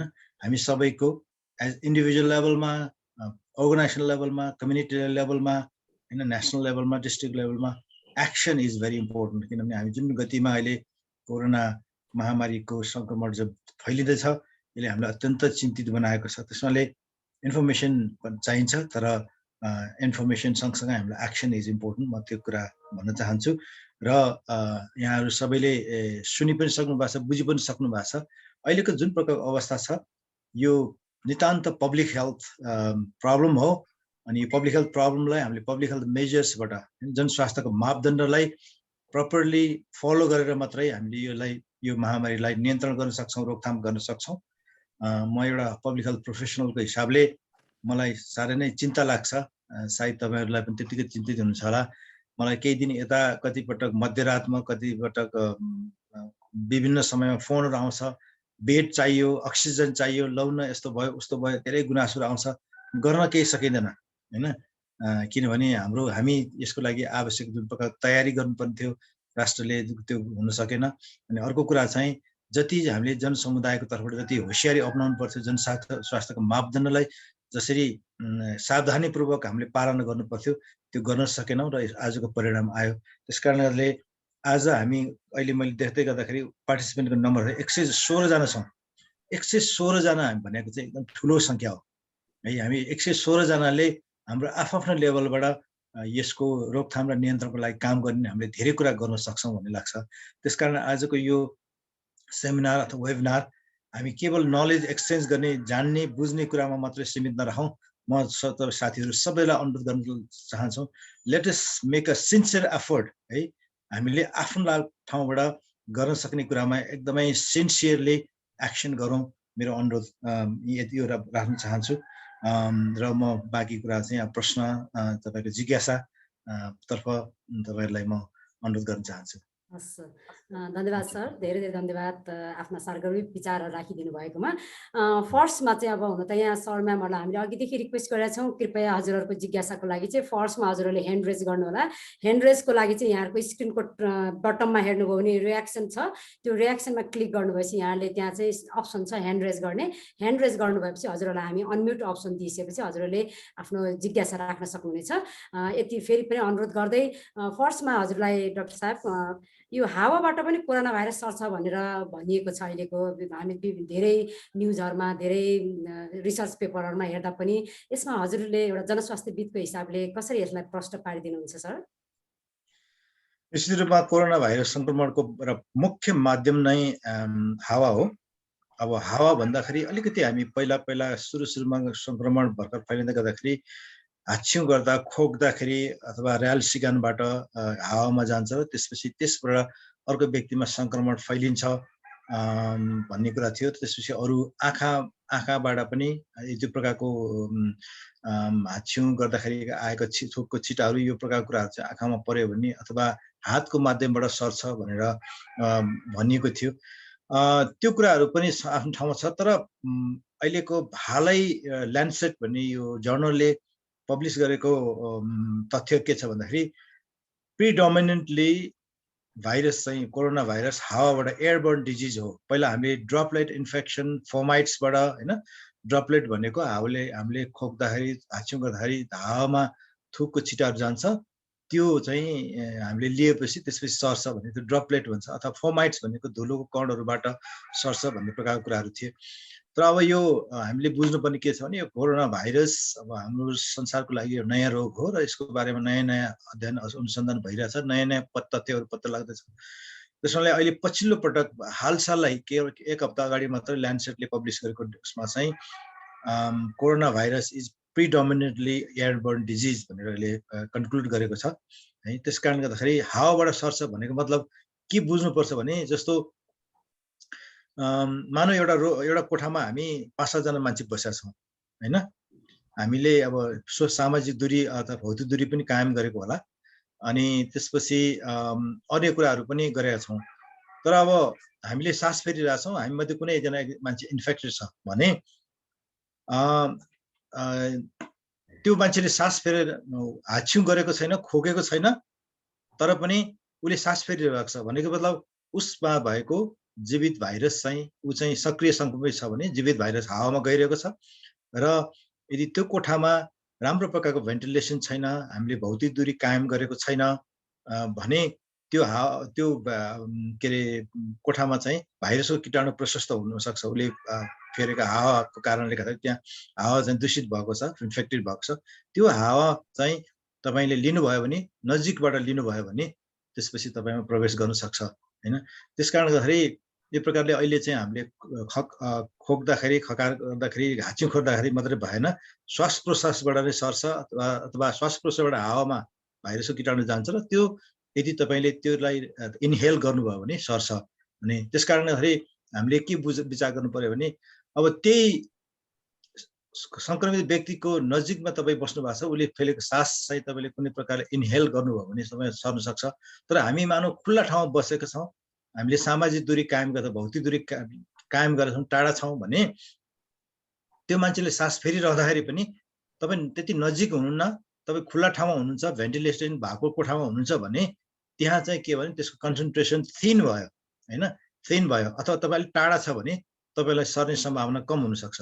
तर हामी नजिकको दूरीमा बसेका छौँ, हामी बसेको ठाउँ चाहिँ खुल्ला छैन अथवा राम्रो प्रकारको भेन्टिलेसन छैन भने होइन त्यो हावाबाट सजिलै अरू व्यक्तिमा नजिकमा भएको व्यक्तिमा सर्ने सम्भावना हुन्छ। त्यसैले हामीले यो बुझ्नु पर्यो कि होइन, त्यस कारणले यहाँनिर मास्कको कुरा चाहिँ एकदम इम्पोर्टेन्ट रहन्छ है।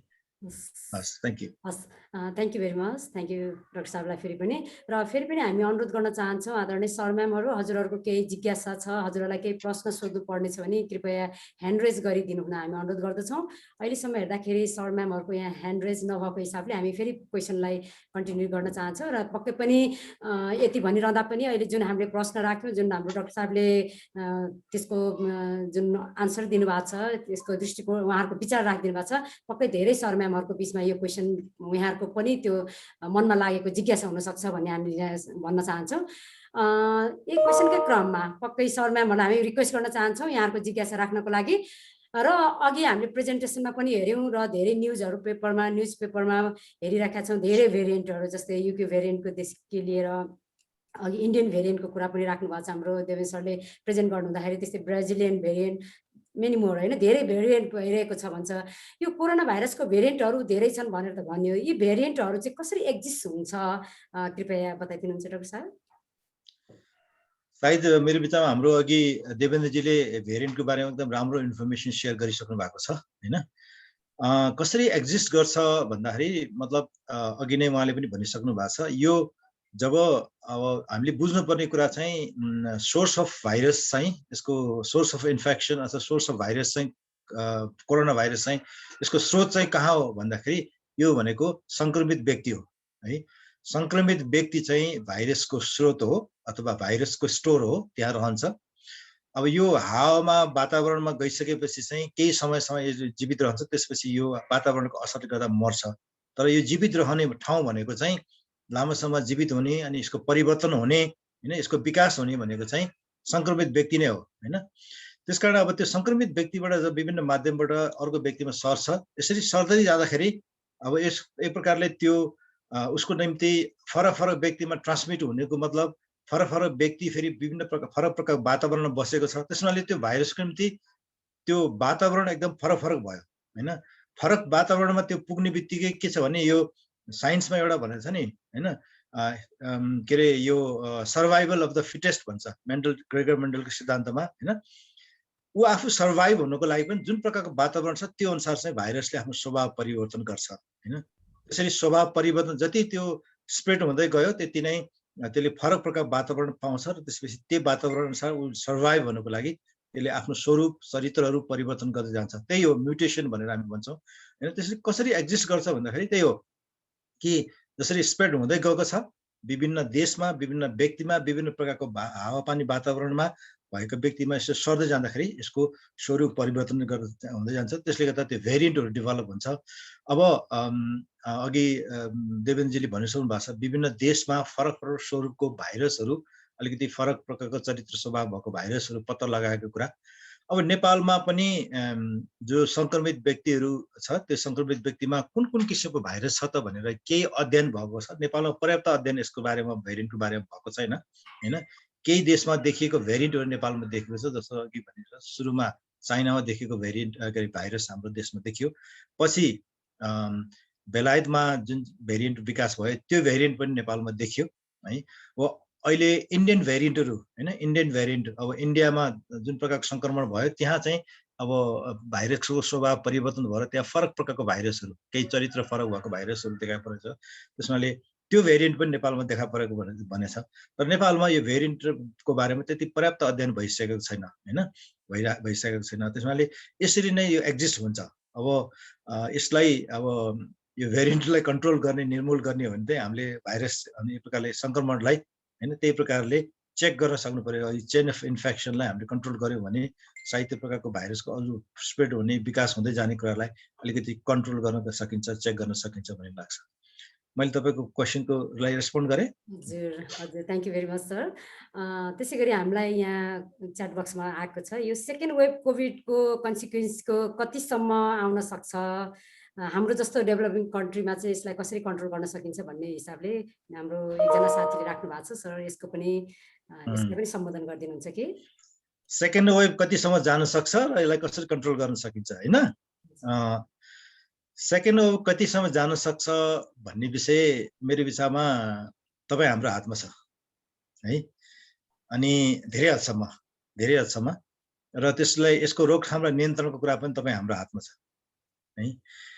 यो अब हामीले कतिपटक सरकारले उपयुक्त प्रकार काम गरेन भनेर सरकारलाई हामी गाली गर्छौँ, टिका टिप्पणी गर्छौँ। सरकारको पनि निश्चित रूपमा भूमिका छ, विशेष गरी यसको निम्ति आवश्यक तयारी गर्ने कुराहरू हैन, यो नियन्त्रणको अनुगमनको पार्टहरू सरकारको भूमिका थियो, त्यो पनि प्रभावकारी हुन सकेको छ। तर यसको रोकथाम नियन्त्रणको कुरामा हामी जनसाधारण, जनसमुदायको भूमिका सबैभन्दा बढी महत्त्वपूर्ण छ है। अब सेकेन्ड वेभ कतिसम्म जान सक्छ भनेर, यो वेभ भनेको कस्तो भने तपाईँले यसलाई हावाहुरीको वेभ अथवा समुद्रको छाल भन्ने प्रकारले नलिनु होला है। हामी कतिपटक चाहिँ यो स्वाट्ट यो छालको रूपमा आयो, कहिलेकाहीँ हामी के हामीलाई थाहा हुन्छ नि इन्डियाबाट यो प्रकारको वायु आयो त्यसकारण नेपालमा मनसुन भयो अथवा गर्मी भयो अनि धुलो आयो, यसरी छालको रूपमा अथवा प्रभावको रूपमा आएको भन्ने प्रकारको त्यसरी नलिउँ यो कोरोनाको वेभलाई। अब यो बुझ्नको लागि वेभ भनेको छ, यो चाहिँ के भन्दाखेरि भाइरस चाहिँ एकदमै अपर्च्युनिस्टिक एउटा कीटाणु हो।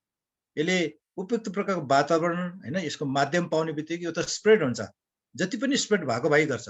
हामीले यसलाई उपयुक्त प्रकारको वातावरण बनाऊ, चाडपर्व मनाऊ, पार्टी गरौँ, नारा जुलुस गरौँ, यो प्रकारको वातावरण बनाइदिउँ, यो व्यापक रूपमा फैलिन्छ। यो वेभको रूपमा फर्स्ट र सेकेन्ड पनि हुँदैन, यो कन्टिन्यू रहिरहन्छ हैन।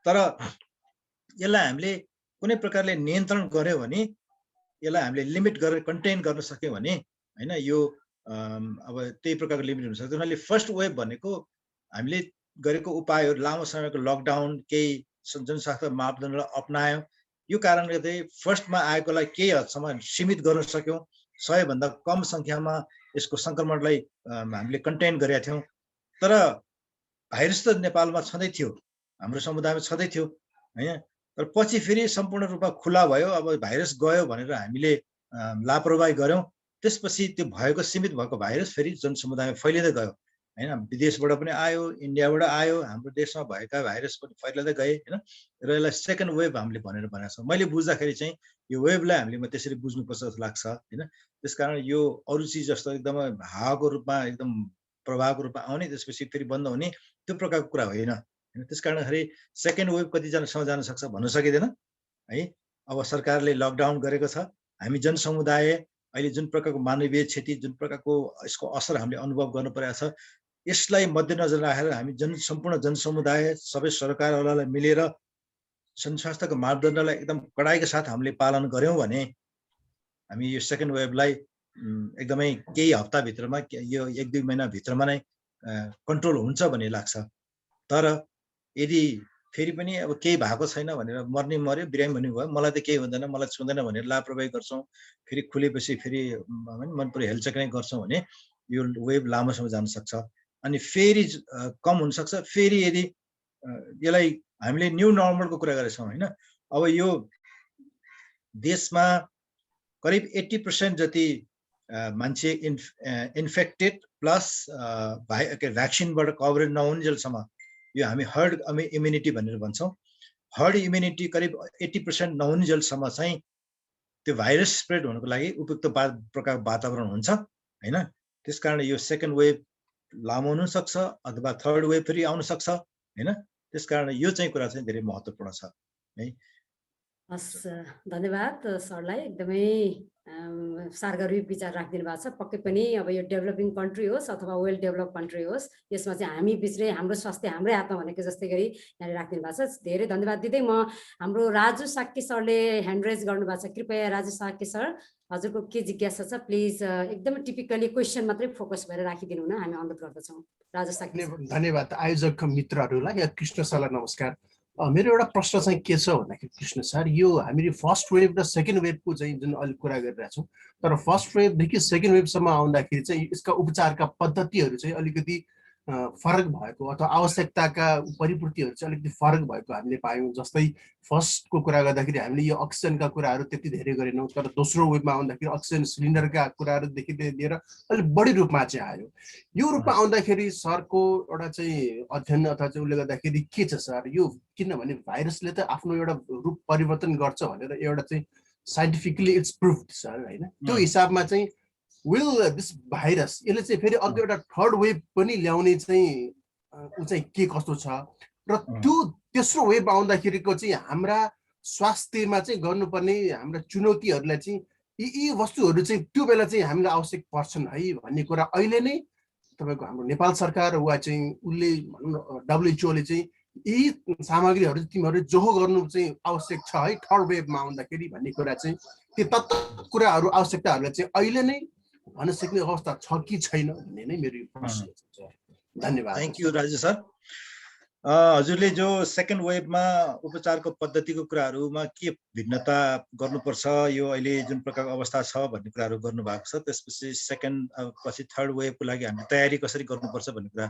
हैन सरले राख्नु भएको छ मैले बुझेअनुसार चाहिँ के भन्छु भने अब सेकेन्ड वेभ अथवा सेकेन्ड वेभ भनेर हामीले दोस्रो चरणमा यो प्रकारको सङ्क्रमण हाम्रो समुदायमा व्यापक रूपमा फैलिन गयो यही नै हो सेकेन्ड वेभ भनेको सेकेन्ड वेभको अब अलिकति चरित्र चाहिँ अब यसको भाइरसको नेचर हैन जुन प्रकारको भाइरस अहिले भेरिएन्टहरू देखा परेको छ त्यसले ल्याउने असरहरू चाहिँ हामीले देखिरहेका छौँ अब तपाईहरुले सायद मिडियाबाट सुन्नुभएको होला र साइन्टिस्टहरूले विज्ञहरूले भनेको कुरा जुन भेरिएन्टहरू अहिले देखा परेको छ जुन भेरिएन्टको कारणले अहिले इन्फेक्सन स्प्रेड भइरहेको छ त्यो भेरिएन्ट चाहिँ पहिलाको भन्दा बढी खतरनाक छ खतरनाक इन अ सेन्स एउटा चाहिँ त्यसको संक्रमण गर्ने क्षमता बढी छ हैन पहिलाको भन्दा पर्टिकुलरली युके भेरिएन्टको कुरा गर्दाखेरि पहिलाको भेरिएन्ट भन्दा 70 गुणा बढी इन्फेक्टिभ छ भन्ने छ हैन त्यसको मतलब के भने अब एकदमै व्यापक रूपमा छिटो स्प्रेड हुने त्यसले गर्दाखेरि पनि अब यो अहिले हाम्रो सेकेन्ड वेभमा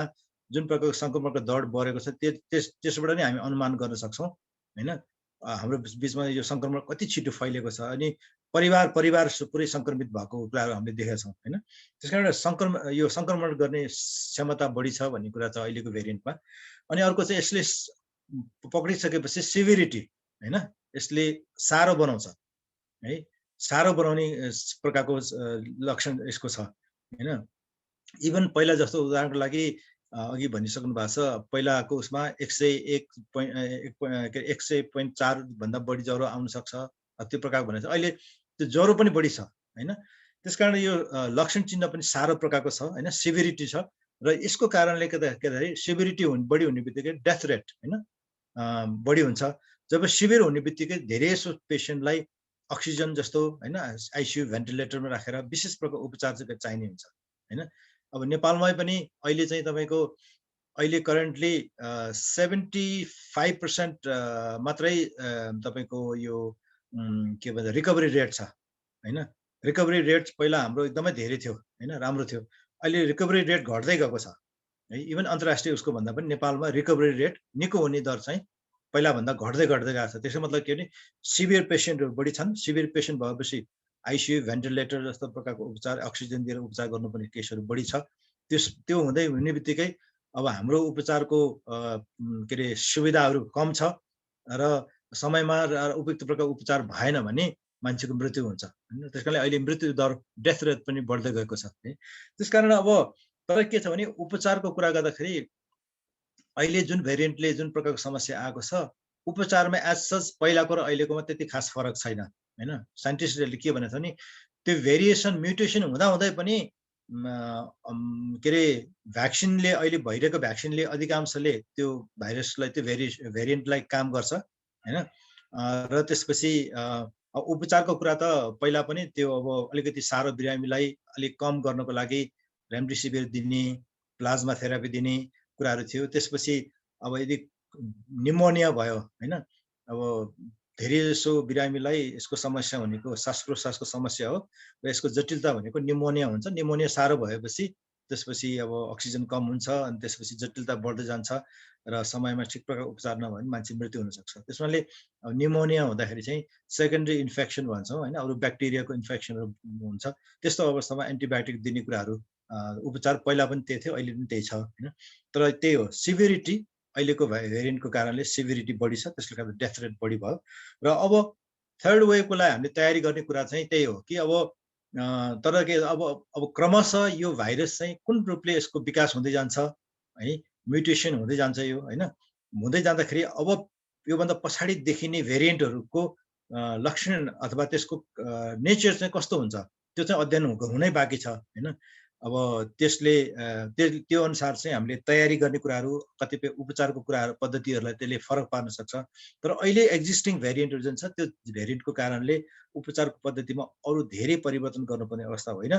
तर यो सङ्क्रमण फैलिने र सेभिरिटी बढी हुने कारणले उपचारको सेवाहरू चाहिँ व्यवस्थापनको लागि चाहिँ पर्याप्त तयारी चाहिँ त्यो अनुसार गर्नु पर्थ्यो नेपालमा पनि होइन। तर त्यो अनुसार नगरेको कारणले हामी अहिलेको अवस्था भोग्दैछौँ है। हुन्छ, मैले यति नै राखेँ। Thank you. अनम्युट गर्नु शोभा म्याम, तपाईँ म्युट हुनुहुन्छ। थ्याङ्क यू भेरी मच सरलाई। त्यसै गरी हामीले देखिरहेका छौँ हाम्रो गोविन्द पौडेल सरले पनि ह्यान्ड रेज गर्नुभएको छ। पक्कै पनि सर योभन्दा अघिल्लो सरले सोध्नुभएको क्वेसन्समा रिपिट नगरिकन हजुरले टिपिकली क्वेसनमै फोकस भएर आफ्नो जिज्ञासा राखिदिनु न हामी अनुरोध गर्दछौँ। गोविन्द पौडेल सर।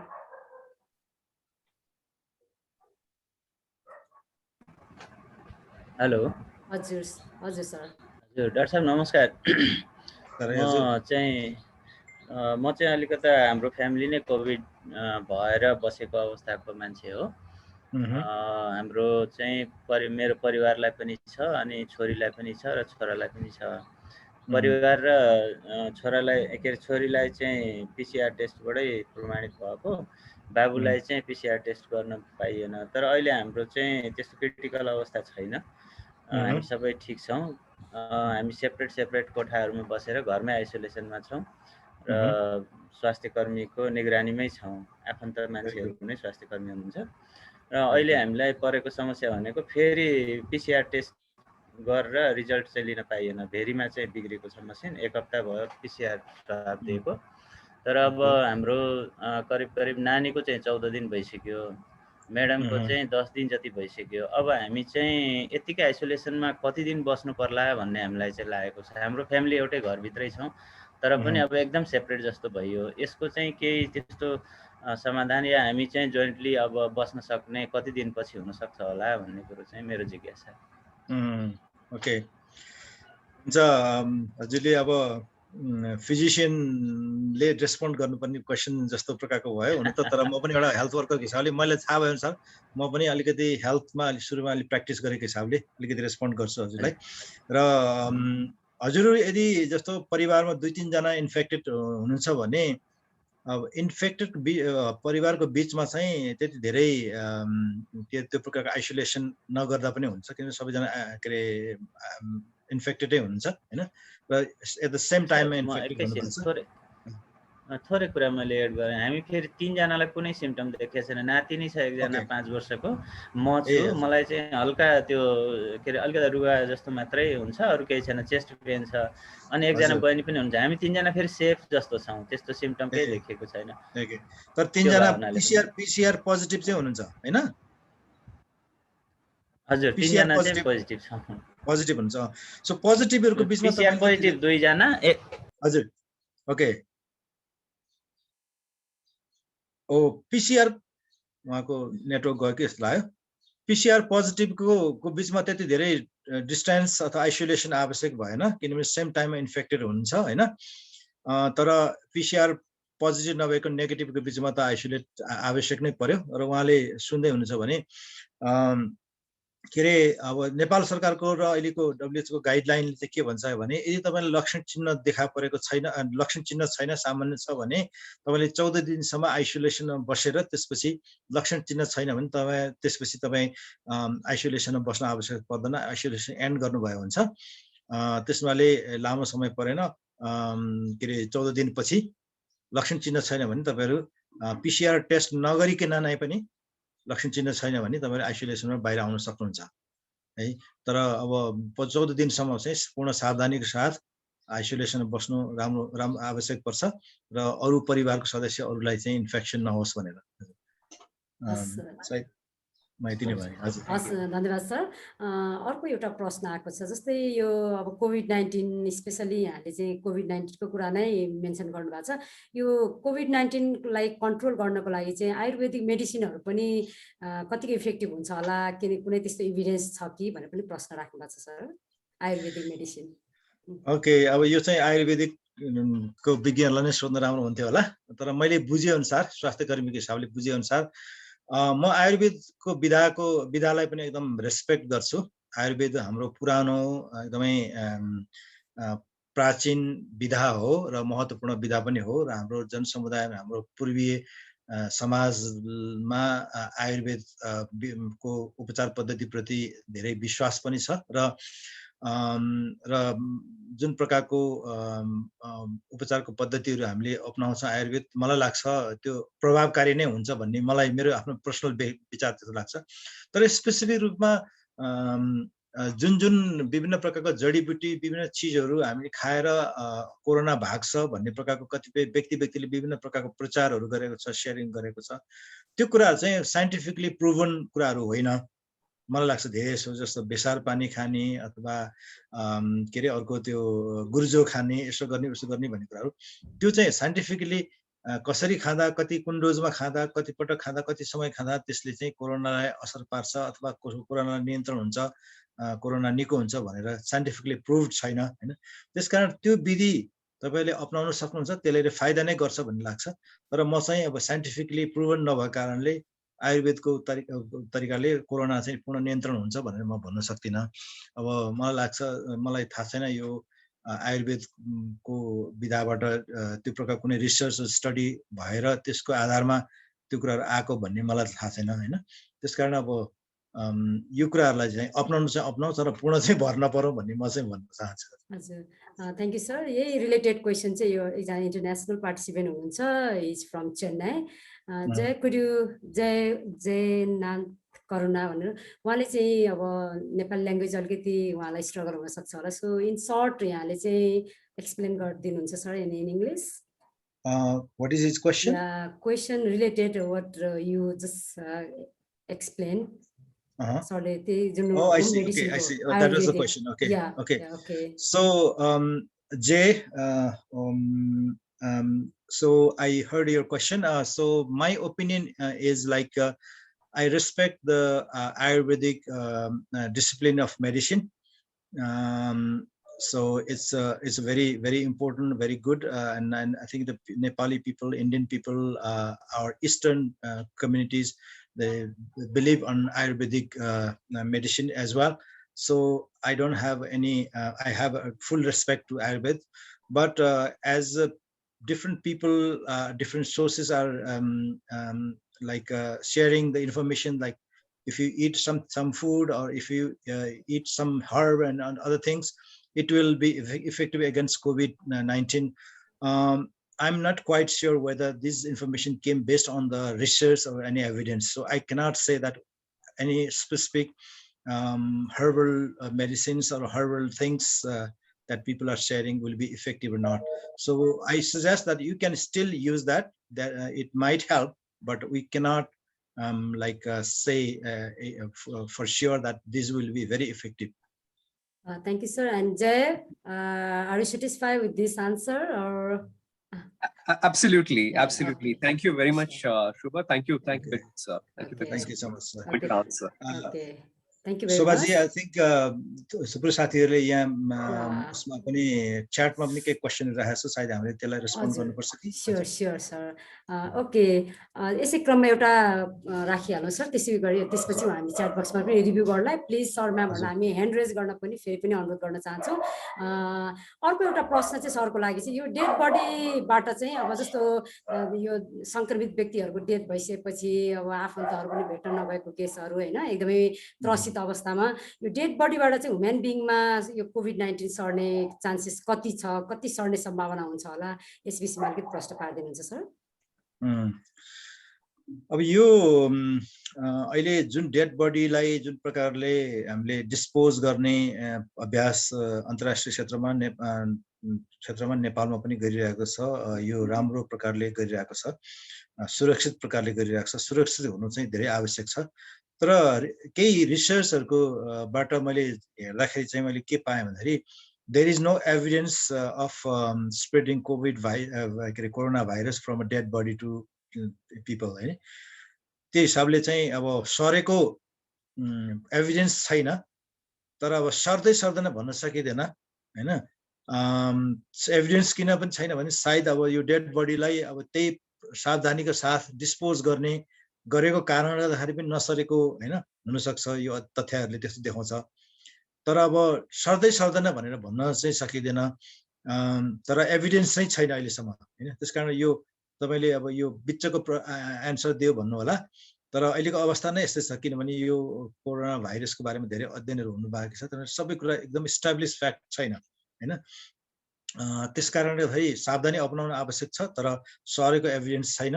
तर के चाहिँ पनि बुझ्नुपर्छ भने हामीले अरु थुप्रै कतिपय डिजिजहरु छ जुन चाहिँ डेड बडीबाट अरु मान्छे सर्न सक्छ हैन। डेड बडीको फ्लुइडहरुबाट अरुबाट मान्छेहरु सर्न सक्छ। त्यसैले कोभिड मात्र हैन, अन्य कतिपय रोगहरुबाट पनि रोगहरुलाई पनि रोकथाम गरे बस्नको लागि डेड बडीलाई सेफली डिस्पोज गर्ने कुरा चाहिँ इम्पोर्टेन्ट छ। तर कोरोना भाइरस नै चाहिँ सरेको एभिडेन्स छैन मैले बुझे अनुसार। Okay, thank you sir.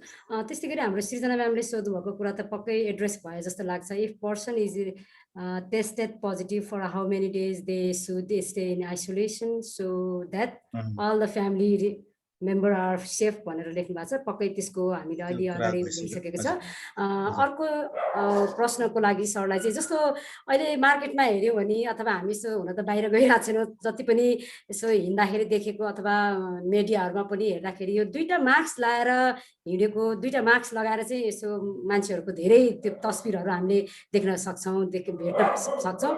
के छ सर हजुरको विचारमा यो कि वास्तवमा दुईटै मास्क जरुरी छ यो कोभिड-19बाट अथवा यो सेकेन्ड वेभ अफ कोभिड-19बाट जुन प्रिभेन्ट हुनको लागि अथवा सेफ हुनको लागि?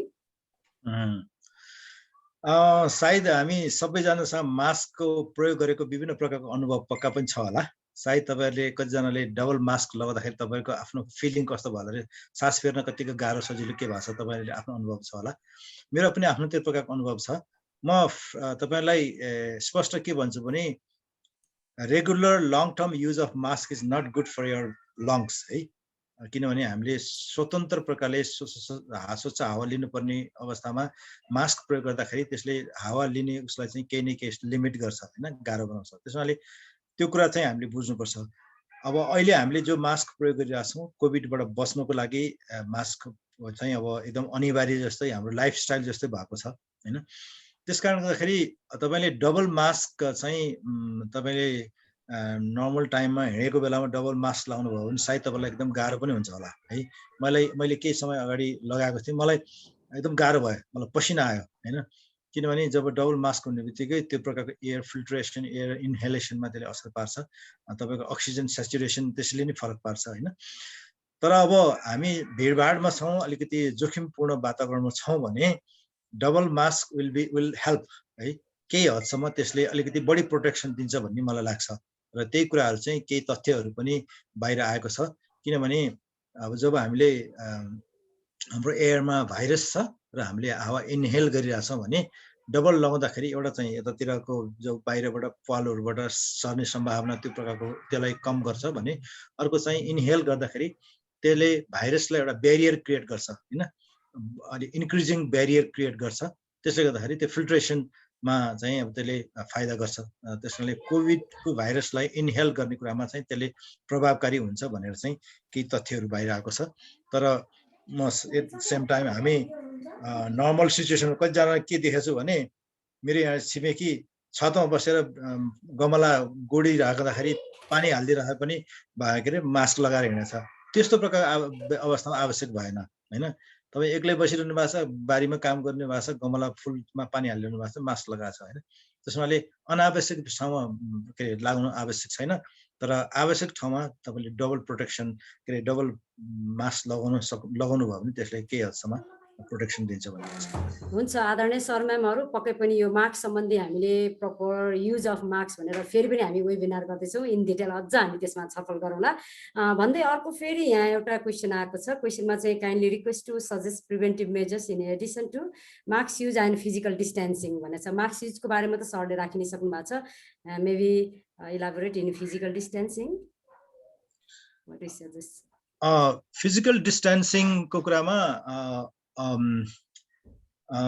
अब अहिले यो चाहिँ एकदम एक्सक्लुसिभली एयरबर्न ट्रान्समिसन हो भनेर भनिसकेपछि हामीले अलिकति फिजिकल डिस्टेन्सिङ कुरालाई बढी ध्यान दिनुपर्छ भन्ने लाग्छ। हुन त अहिले सञ्चार माध्यमबाट सरकारको प्रोटोकलहरू पनि पहिला 6 फिट भनेको थियो, अहिले 3 फिट भनेर पनि भनेको छ होइन। त्यसकारण सेफ चाहिँ मलाई लाग्छ यो अहिले जो एयरबर्नको तथ्य चाहिँ बाहिर आइसकेपछि चाहिँ फिजिकल डिस्टेन्स चाहिँ मेरो विचारमा चाहिँ सम्भव भएसम्म हामीले 2 मिटर 3 मिटरको दूरी चाहिँ होइन के अरे 2 मिटरको दूरी 6 फिट होइन 6 फिटको दूरी चाहिँ कायम गर्न एकदम आवश्यक छ। अर्को महत्त्वपूर्ण कुरा इन एडिसन भनेर उहाँले भन्नुभएको छ भेन्टिलेसन होइन। यो एयरबर्न भएको हुनाले एयरबर्न ट्रान्समिसन एयरबाट ट्रान्समिसन हुने भएको हुनाले हामीले सकेसम्म भिडभाडमा नजाने कुरा र फिजिकल डिस्टेन्स मेन्टेन गर्ने पार्ट एउटा भयो। र हामी खुला ठाउँमा के अरे खुला र भेन्टिलेसन भएको ठाउँमा बस्ने, जस्तो कोठाहरू छ भने कोठामा हामी फिजिकल डिस्टेन्स मेन्टेन गरेर काम गरेको होला, तर झ्यालढोका बन्द छ भने तपाईँको त्यहाँ चाहिँ हावा कन्सन्ट्रेसन बढी हुन्छ। त्यहाँमध्ये इन्फेक्टेड एकजना मान्छे छ भने उसले फेरेको हावा के अरे कीटाणु के अरे हावाले त्यो कीटाणुहरू चाहिँ हावामा राम्रोसँग स्प्रेड हुन्छ र भेन्टिलेसन नहुँदाखेरि चाहिँ तपाईँको सर्ने सम्भावना बढी हुन्छ र भाइरल लोड पनि बढी हुनसक्छ होइन। त्यस कारणखेरि जति हामी राम्रो प्रकारको एयर भेन्टिलेसन भयो त्यति नै इन्फेक्सन चाहिँ कम हुनसक्छ होइन। त्यस कारण त्यो कुरा चाहिँ धेरै महत्त्वपूर्ण छ अहिलेको अवस्थामा। Thank you very much sir.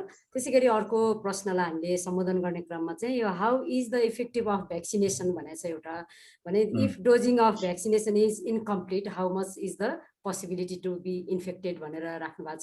Maybe first vaccination भइसकेपछि सेकेन्ड नलाउँदाको कुराहरूलाई अलिकति जोड्नु पर्ने गरी राख्नु भएको जस्तो लाग्छ क्वेसन सर, प्लिज। भ्याक्सिनको इफेक्टिभनेसको कुरा तपाईँले पनि सायद सुन्नु भएकै छ होला। फरक फरक भ्याक्सिनको फरक फरक इफेक्टिभनेस छ। जस्तो अब नेपालमा अहिले हामीले लगाएको के अरे कोभिसिल्ड इन्डियामा बनेको भ्याक्सिन र त्यसपछि अर्को भेरोसिल्ड भनेर चाइनाबाट आएको भ्याक्सिन, दुईवटा छिमेकी मुलुकबाट हामीले भ्याक्सिन प्राप्त गरेका छौँ। दुवैको इफेक्टिभनेस रिसर्चबाट उस्तै जस्तो देखिएको छ। करिब 66% अबाउट 66% चाहिँ इफेक्टिभनेस भनेर भनेको छ। त्यसको मतलब के हो भने अब 66% इफेक्टिभनेस भन्ने बित्तिकै कोरोना के अरे भ्याक्सिन लगाएको मान्छेले कसैलाई इन्फेक्सनै हुँदैन भन्ने कुरा भएन होइन। यो तथ्यले पनि देखाउँछ र अहिले हामीले प्र्याक्टिकली पनि देखिरहेछौँ के अरे भ्याक्सिन लगाएको मान्छेहरूलाई इन्फेक्सन भइरहेछ होइन। त्यसकारण भ्याक्सिन लगाएको छौँ हामी ढुक्क भयौँ। म भ्याक्सिन लगाएको भनेर एकदमै बेफिक्री हिँड्नलाई मिल्दैन होइन। अरू सुरक्षाको मापदण्ड भ्याक्सिन लगाएको मान्छेले पनि उत्तिकै अहिलेलाई अपनाउनु पर्छ। र अर्को कुरा चाहिँ दोस्रो डोजको कुरा पनि आएको छ। दोस्रो डोज, पहिलो डोज एउटा डोज मात्रै लगाउँदाखेरि त्यसको इफेक्टिभनेस कम छ होइन। दोस्रो डोज चाहिँ 8 देखि 12 हप्ताभित्रमा दोस्रो डोज लगाएपछि त्यसको इफेक्टिभनेस भनेको इफेक्टिभनेस चाहिँ त्यो दोस्रो डोज पनि कम्प्लिट भएको अवस्थामा हो होइन। त्यसपछि अब यो धेरै कुराहरू अध्ययन हुँदैछ। बुस्टर डोजको कुरा पनि आइरहेछ है। मैले एउटा साइन्टिफिक डिस्कसनमा मैले सुनेको छु बुस्टर डोज पनि पछाडि चाहिँ आवश्यक पर्ने हुनसक्छ भन्ने कुरा छ होइन।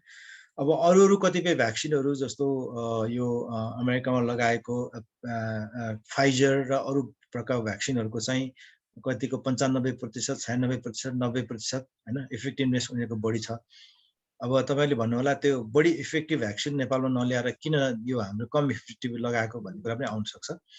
त्यो इफेक्टिभ भ्याक्सिनको चाहिँ अब त्यसलाई स्टोरेज गर्ने कोल्ड चेनको सिस्टम चाहिँ एकदम गाह्रो छ है। जस्तो उदाहरणको लागि फाइजरको चाहिँ -70 डिग्री को टेम्परेचरमा त्यसलाई स्टोर गर्नुपर्छ। हाम्रो देशमा त्यस्तो प्रकारको फ्रिज त्यस्तो प्रकारको इन्फ्रास्ट्रक्चरै छैन। त्यसमाले र अर्को चाहिँ हामीले फिल्डमा गाउँमा लगेर लगाउनु पऱ्यो भने त्यो प्रकारको हामीसँग ट्रान्सपोर्टेसन त्यस्तो प्रकारको कोल्ड चेन मेन्टेन गर्न सम्भव छैन। कोल्ड चेन मेन्टेन नहुने बित्तिकै फाइजरको इफिकेसी भन्छ त्यसलाई होइन, इफिकेसी चाहिँ घटेर जान्छ होइन। त्यस कारणले गर्दा पनि अब हामीले बढी इफेक्टिभ मात्रै खोजेर पनि नभएर हाम्रो निम्ति के चाहिँ फिजिबल छ, प्र्याक्टिकली के सम्भव छ त्यो गरेको हो।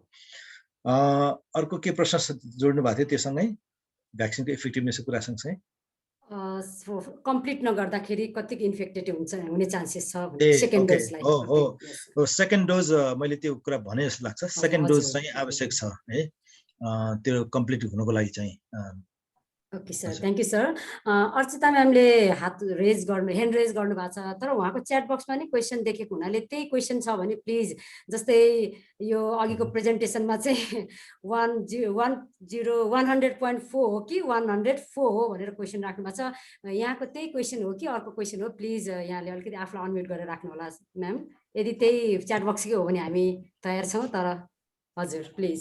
सर नमस्कार। नमस्कार। मेरो प्रश्न भन्दा नि जिज्ञासा नै हो। हिजो मैले युट्युबमा एउटा इन्टरभ्यू हेरिरहेको थिएँ क्या, त्यहाँ चाहिँ कोभिड पोजिटिभ हुँदा चाहिँ अब बाफ लिनु चाहिँ उपयुक्त हो भन्ने चाहिँ धेरै सुनेको थिएँ पहिला। आफै कोभिड पोजिटिभ हुँदा पनि त्यो कार्य धेरै पटक गरियो। अनि त्यो हिजोको इन्टरभ्यू हेर्दा चाहिँ नाम मैले ठ्याक्कै याद गरिनँ उहाँ डक्टरको चाहिँ, के अरे कोभिड हुँदा बाफ लिग्यो भने चाहिँ अब जुन कोरोना भाइरस चाहिँ सिधै फोक्सोमा नजाने, केही टाइम चाहिँ केही दिनसम्म नाकको भागमा चाहिँ धेरै टाइम रहने, अनि बाफ लिग्यो भने चाहिँ झन् त्यो बन्द भएको पनि खोलिन्छ, बाफले सजिलै ओपन हुन्छ र भाइरस चाहिँ झन् फोक्सोमा जान मद्दत गर्छ। बाफ लिनुभन्दा बरु मुख चाहिँ कुल्ला गरिराख्नु राम्रो हो भन्ने चाहिँ उहाँले भन्दै हुनुहुन्थ्यो क्या। यो अब अहिलेको सिचुएसनमा फेरि यो फरक कुरा हो कि त्यही नै हो कि हामीले उल्टो पो गरिरहेको हो कि? अब यो क्वाइट टेक्निकल प्रश्न पर्यो होइन। मैले कतिको एन्सर दिन सक्छु, म मेरो आफ्नो विचार राख्छु है त। अब प्राय जसो यो रेस्पिरेटरी श्वास प्रश्वासको रोगको निम्ति स्टिम के अरे बाफ लिने कुराले त्यसलाई फाइदा नै गर्छ, किनभने बाफले हाम्रो रेस्पिरेटरी सिस्टमलाई सुदिङ गर्ने, एकदम स्मुथ गर्ने हैन, त्यसले हेल्प गर्छ भनेर भनिन्छ हैन। त्यो कुरा जेनरली हैन। तर स्पेसिफिक कोभिडको कन्टेक्स्टमा चाहिँ अब मलाई पक्का थाहा भएन, म एकदम क्लियरली भन्छु, त्यो तपाईको भाइरस चाहिँ इनहेल के अरे यो स्टिम इनहेलेसन गर्दाखेरि उसमा जान्छ भन्ने कुरा चाहिँ त्यो उहाँले अध्ययनको आधारमा भन्नुभयो कि अथवा आफ्नो नलेजको आधारमा, आफ्नो विचारको आधारमा भन्नुभयो। तर मलाई लाग्छ त्यस्तो प्रकारको एसएस रिसर्चबाट रिसर्च गरेरै इनहेल गर्दाखेरि फाइदा हुन्छ अथवा बेफाइदा हुन्छ, यसो भाइरस जान्छ भन्ने कुरा चाहिँ त्यस्तो अध्ययन भएको मलाई पक्का थाहा छैन, त्यसैले मैले प्र्याक्टिकली पक्का चाहिँ मलाई भन्न सक्दिनँ। तर जेनरली रेस्पिरेटरी डिजिजको लागि हाम्रो श्वास प्रश्वास प्रणालीले चाहिँ बाफ लिँदाखेरि फाइदा नै हुन्छ, त्यति मात्रै भन्छु म।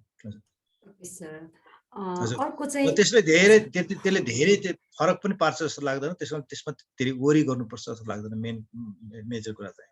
हजुर, अर्को प्रश्न छ सर, यो अफिसमा सुरक्षित सँगले काम गर्नको लागि न्यू पिपी प्रयोग गर्न उचित होला भनेर गर्नुभएको छ। न्यू पिपी नयाँ प्रकारको पिपी भन्न खोजेको, मेबी न्यू पिपी लेख्नु भएको छ। पिपी त अफिसमा बसेर काम गर्दाखेरि हैन त। हजुर हजुर, म तपाईहरुलाई क्लियरली भन्छु, हाम्रो नेशनल गाइडलाइनहरुले पनि के भन्छ भने हामी यदि डाइरेक्टली पेशेन्टहरुसँग डिल गरिरहेका छैनौं भने हैन, डेड बडीहरुसँग डिल गरिरहेका छैनौं, हामी पेशेन्टसँग डाइरेक्टली काम गर्दैनौं भने चाहिँ एकदमै नजिकको पेशेन्टसँग त्यो प्रकारको एकदमै धेरै मान्छेको भिडभाडमा मान्छेसँग एक्सपोज हुँदैन भने चाहिँ अफिसमा चाहिँ पिपी चाहिँ रेकमेन्डेड होइन हैन। अफिसमा बस्दाखेरि कहिलेकाहीँ हामी अलि ओभर कन्सियस पनि हुन्छौं हैन। पिपी लगाउँदाखेरि धेरै बेफाइदा पनि छ है शरीरको लागि है। तपाईले सायद सुन्नुभयो होला, पिपी लगाएर लामो समय काम गर्ने डाक्टरहरुको, नर्सहरुले उहाँको हेल्थ प्रब्लमको बारेमा बताएको कुरा हैन। किनभने त्यो चाहिँ एकदम एयर प्रुफ हो हैन, अनि तपाईको शरीरभित्र हावा छिर्दैन, बाफिन्छ, घुम्सिन्छ, त्यसले गर्दा स्किनको प्रब्लम, थुप्रै प्रब्लमहरु आउँछ हैन। त्यसकारणले मान्छेले यो चाहिँ बाध्यताले लगाएको हो, किनभने पिपीले गर्ने बेफाइदा भन्दा कोरोना भाइरस इन्फेक्सनले बढी हानि गर्ने, त्यो चाहिँ रिस्क बढी भएको हुनाले मान्छेले बाध्यता लगायो। अफिसको जस्तो सेटिङमा चाहिँ पिपी लाउन आवश्यक छैन है, त्यो चाहिँ हाम्रो नेशनल गाइडलाइनले पनि रेकमेन्ड गर्दैन। हुन्छ सर, हाम्रो प्रकाश सरले ह्यान्ड रेज गर्नु भएको छ। प्रकाश सर, हजुर अनम्युट गर्नु होला सर। हजुर हजुर, प्रकाश सर, हजुर सुनिएको छ? सुनिएको छ सर। हजुर सर, यो अहिले जुन यो कोभिडको भ्याक्सिन लगाएको थियो नि, यो फर्स्ट डोज चाहिँ लगाएको डेटको त्यो 28 हप्ता कि कति हप्ताको टाइममा चाहिँ सेकेन्ड डोज लाउनु पर्ने भन्ने थियो। अब त्यो हामीले लगाएको छैनौँ, त्यो अब फर्स्ट डोज चाहिँ लगायो, सेकेन्ड डोज चाहिँ नलगाउने, त्यो टाइम एकदमै पछाडि गइसक्दाखेरि त्यसको इफेक्टिभनेस कस्तो हुन्छ भनेर सोध्न खोजेको सरलाई मैले। हजुर, 28 हप्ता होइन, 8 देखि 12 हप्ताको बिचमा सेकेन्ड डोज लगाउने हो है। तपाईको कति भयो? 8 हप्ता भन्दा बढी भइसक्यो? बढी भइसक्यो सर। भइसक्यो है। 12 हप्तासम्म पनि लाउन मिल्छ, मतलब अब ढिला भयो भने लाउँदै नलाउनु भन्दा लाउनु नै राम्रो हुन्छ। तर त्यो ड्युरेसनमा भनेको ड्युरेसन लगायो भने बढी इफेक्टिभ हुन्छ भन्ने लाग्छ। तर त्यसको एकदमै साइन्टिफिकली यति भन्दा पछि भयो भने चाहिँ काम गर्दैन भन्ने प्रकारको त्यस्तो प्रकारको चाहिँ छैन। तर निश्चित रूपमा त्यो फुल इम्युनिटी गेन गर्नको लागि, एन्टिबडी बढ्नको लागि चाहिँ दोस्रो डोज आवश्यक छ र रेकमेन्डेड टाइम चाहिँ 8 देखि 12 हप्ता हो। हजुर, हुन्छ, धन्यवाद सरलाई। त्यसै गरी हाम्रो अर्को एउटा प्रश्न यहाँ च्याट बक्सबाट लियौँ। हुन त हामीले समयलाई अलिकति नेटो काटिसकेको अवस्था छ। हामी पक्कै पनि सिरिज अफ हामीले वेबिनारहरू गर्नेछौँ भन्ने कुरा नि हजुरहरूलाई हामीले जानकारी गराइसकेका छौँ। नेक्स्ट सिरिजमा हामीले प्रपर युज अफ मास्कको कुरा छ भने यसमा अर्को एउटा छ, जस्तो धेरै मान्छेहरू चाहिँ यो हार्ट एट्याकले गर्दा पनि many people around us are dying of heart attack after getting infected from कोभिड-19 भनेछ। भनेपछि यो हार्ट एट्याकलाई कतिको यसले एफेक्ट गर्छ? डाइरेक्टली हार्टलाई एफेक्ट गर्छ अथवा निमोनिया भएको मान्छेलाई चाहिँ इजिली चाहिँ यसले चाहिँ अलिकति सेभरिटी ल्याउने हो भन्ने कुरा चाहिँ गर्नु भएको छ सर। अब प्रश्न चाहिँ खास चाहिँ पहिल्यै हार्ट डिजिज भएको मान्छेहरूलाई को अवस्था हो कि अथवा कोभिड भइसकेपछि हार्ट अट्याक भएको अवस्था हो, अलिक क्लियर भएन। तर मैले जेनरली कसरी रेस्पोन्ड गर्छु भने अब कोभिडको कारणले यसले शरीरको प्रतिरक्षा प्रणालीलाई यसले असर पार्छ, यसले धेरै प्रकारको समस्याहरू ल्याउन सक्छ। र यदि कोमोर्बिड सिचुएसन भन्छौँ हामी, अलरेडी कोही मान्छेलाई क्रोनिक प्रब्लमहरू छ, जस्तो दीर्घरोगी दमको व्यथाहरू, डायबिटिज, हाइपरटेन्सन, यो प्रकारको समस्याहरू छ भने यसले अलिक बढी असर पार्न सक्छ हैन, साह्रो हुनसक्छ। त्यसले सिभिरिटी बढी हुनसक्छ हैन, सिभिरिटी यसको कडापन चाहिँ जटिलता चाहिँ बढी हुनसक्छ हैन। त्यसको मतलब के भने अब त्यस्तो प्रकार समस्या भएको मान्छेहरू चाहिँ अब कोरोना लागेपछि बाँच्दैन, मरिहाल्छ भन्ने प्रकार त्यसरी डराउनु पर्दैन। तर अलि सिभियर हुने सम्भावना बढी हुनसक्छ, किनभने अलरेडी उसमा अलिकति क्रोनिक प्रब्लम हुन्छ, शरीरमा प्रतिरक्षा प्रणाली अलिक कमजोर भएको हुनसक्छ हैन। अब हार्ट अट्याक कोही मान्छेलाई एक्युट हार्ट अट्याक भएर मान्छेलाई हुने कुरा चाहिँ विभिन्न फ्याक्टरहरू हुन्छ। कतिपटक अब सडन अब ब्याड न्युजहरू अथवा त्यस्तो प्रकारको डर, त्रास हैन, यस्तो कुराले पनि हार्ट अट्याकलाई बढाउँछ हैन।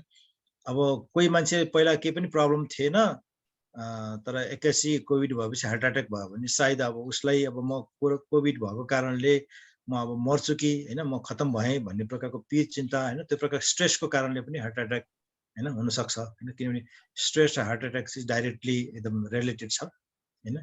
र अर्को चाहिँ अब शरीरको प्रतिरक्षा प्रणाली, शरीरको सम्पूर्ण कुरालाई यसले असर गर्ने हुनाले अब अरू रोगको अवस्था पनि अझ वर्स हुने सम्भावना चाहिँ हुन्छ।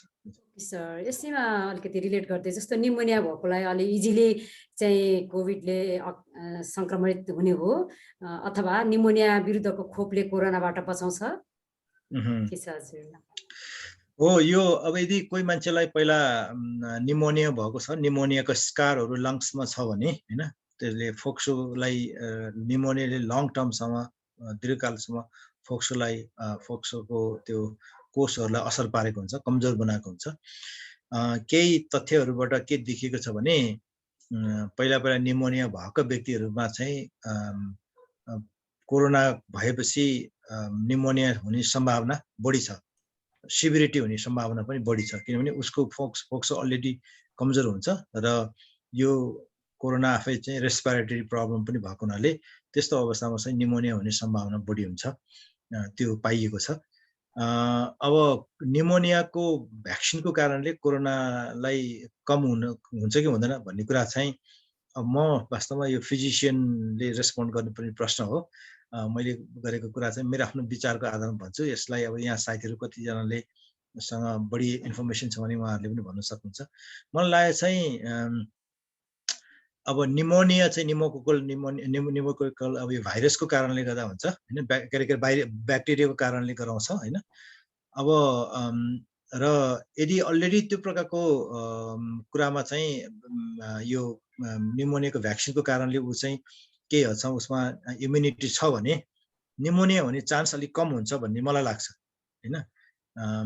त्यसकारण गर्दाखेरि निमोनियाको कारणले पुरै कोरोना नै प्रिभेन्ट हुन्छ भन्ने चाहिँ होइन हैन, तर निमोनिया के अरे कोरोनाको कारणले हुने निमोनियालाई चाहिँ कम हैन हुने चान्स कम हुन्छ।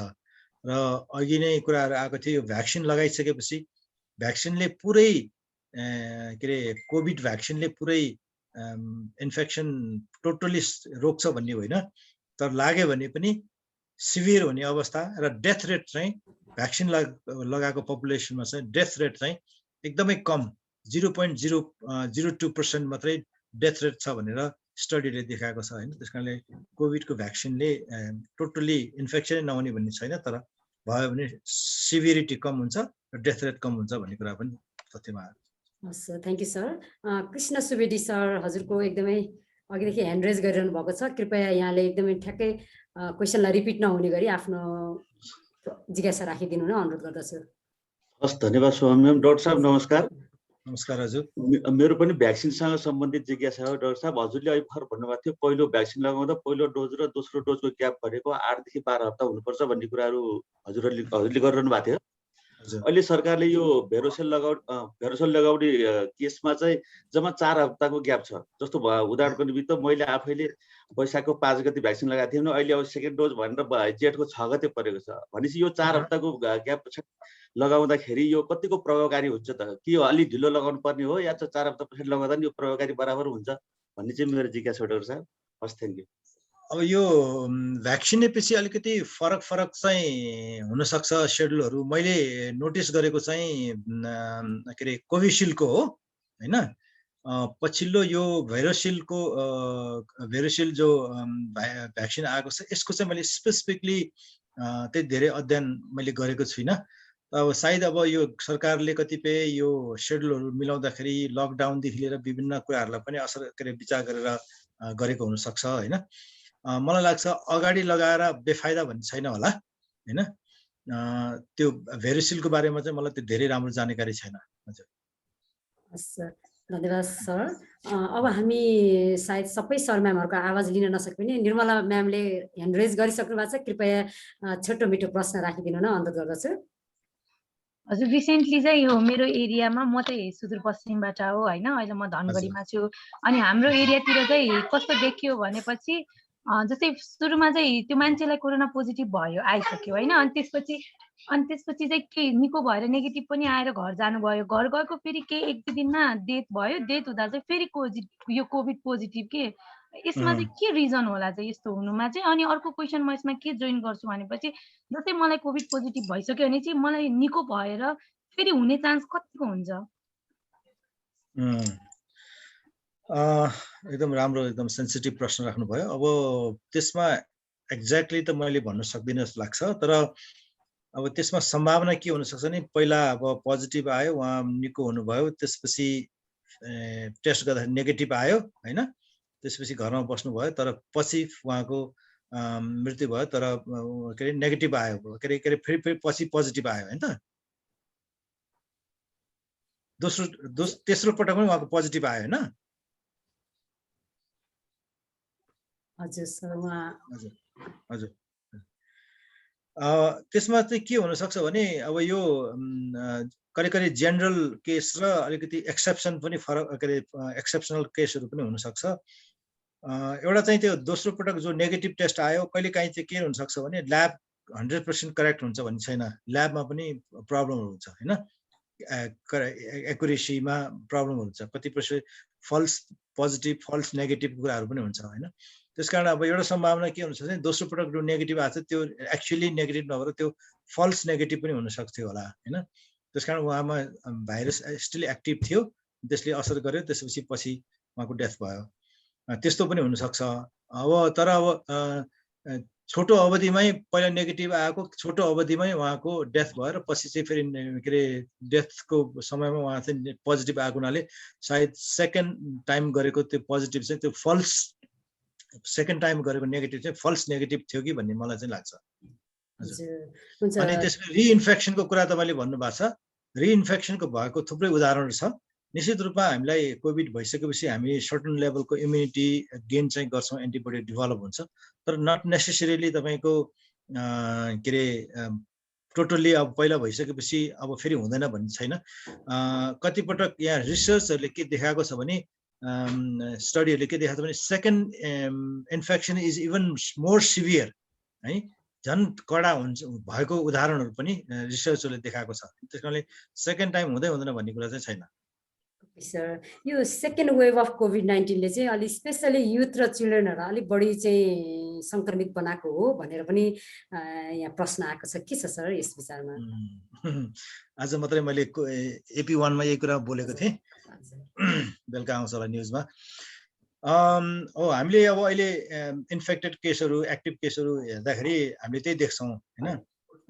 60 भन्दा तलको उमेरको प्राय अझ 25-26 अथवा 30 वर्षभन्दा कम उमेरको जनसङ्ख्या चाहिँ बढी इन्फेक्सन चाहिँ बढी त्यो उमेरमा छ होइन।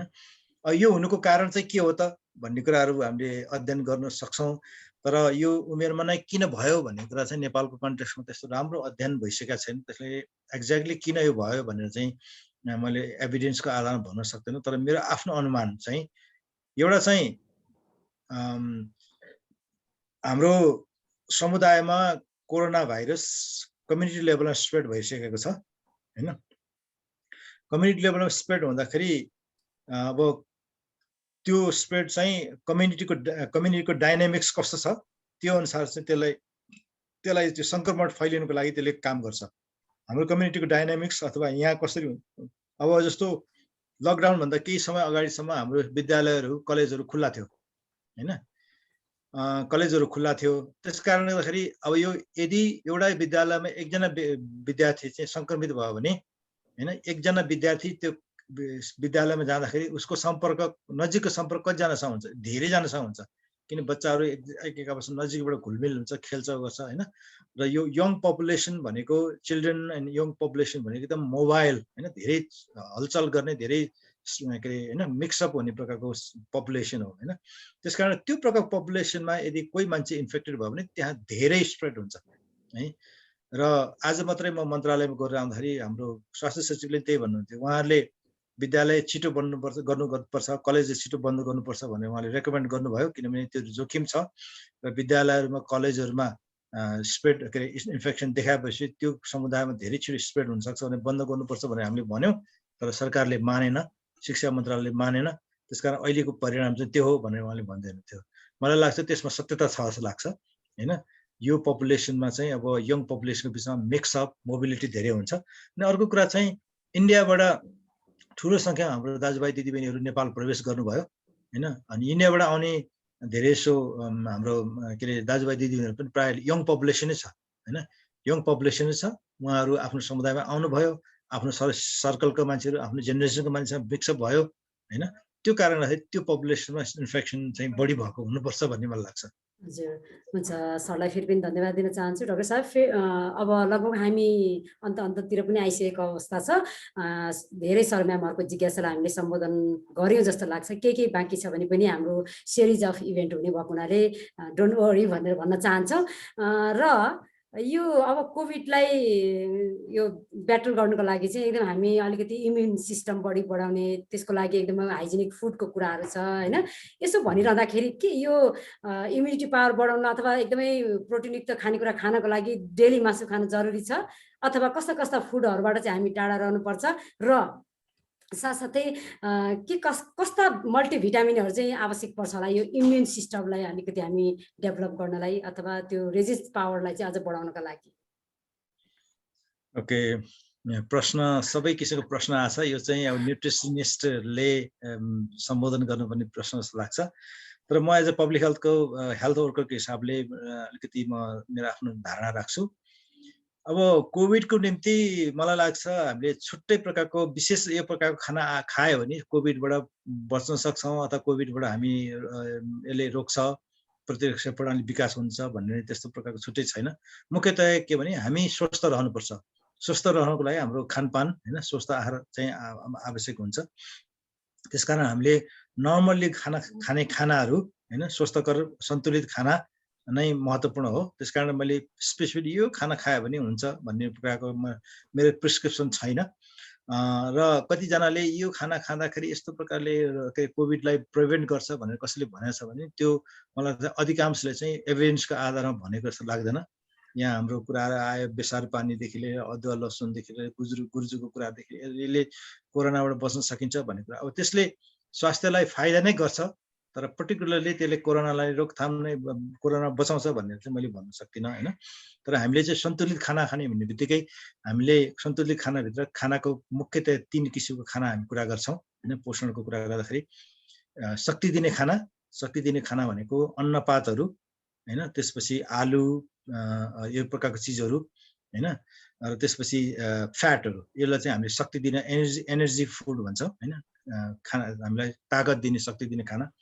अर्को चाहिँ हामीले प्रोटिनस फुड हैन, जो चाहिँ हाम्रो शरीरको वृद्धि गर्नको लागि हैन, शरीर चाहिँ को घाउ चोट निको हुनको लागि चाहिने प्रोटिनस खानाहरू जस्तै माछा मासु गेडागुडी हैन, दुध, यो प्रकारको कुरा चाहिँ प्रोटिनस फुड हो भने हामीले अर्को चाहिँ के अरे यो सुरक्षा दिने खाना भनेर हामीले फलफुल सागपात हैन, सब्जीहरू हैन, यसलाई हामी चाहिँ यो सुरक्षा दिने खाना भनेर भन्छौँ। यो बेसिकली 3 किसिमको खाना हामी कुरा गर्छौँ, कहिले कहिले 4 किसिमको प्रोटिनलाई चाहिँ एनिमल सोर्स र के अरे यो प्लान्ट सोर्सको रूपमा पनि डिभाइड गर्छ हैन।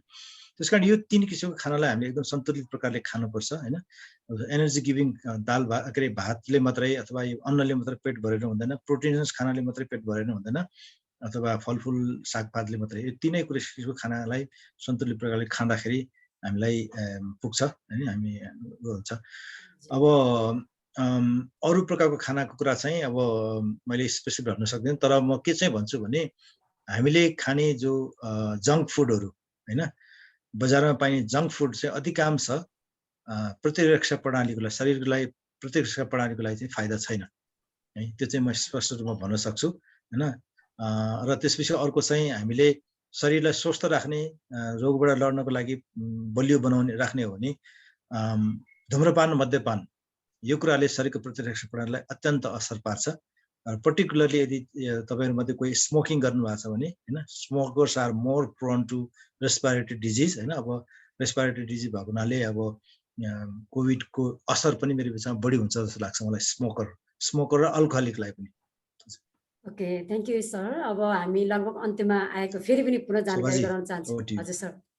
सायद शोभाजीको म्युट हो कि? No sir. हजुर सुन्नुभयो सर अहिले?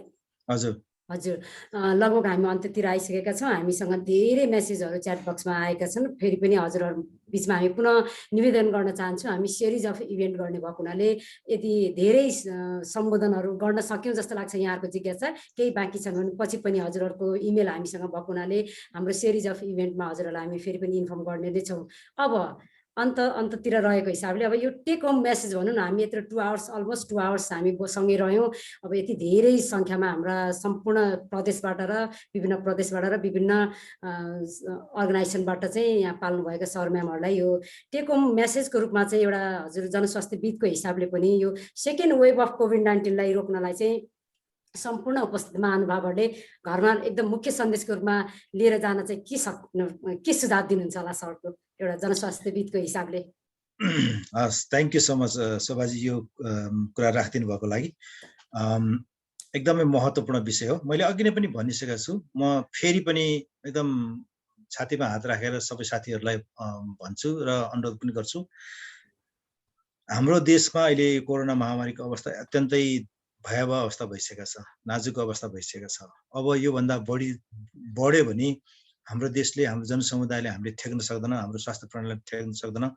यसको परिणाम अत्यन्त भयावह हुन्छ। त्यसैले यो सेमिनार वेबिनारमा जन साथीहरू आउनु भएको छ, यसलाई जस्ट नलेज एक्सचेन्ज लिने हिसाबले एउटा एक्सर्साइजको रूपमा मात्र नलिउँ। म साथीहरूलाई विनम्र अनुरोध गर्न चाहन्छु।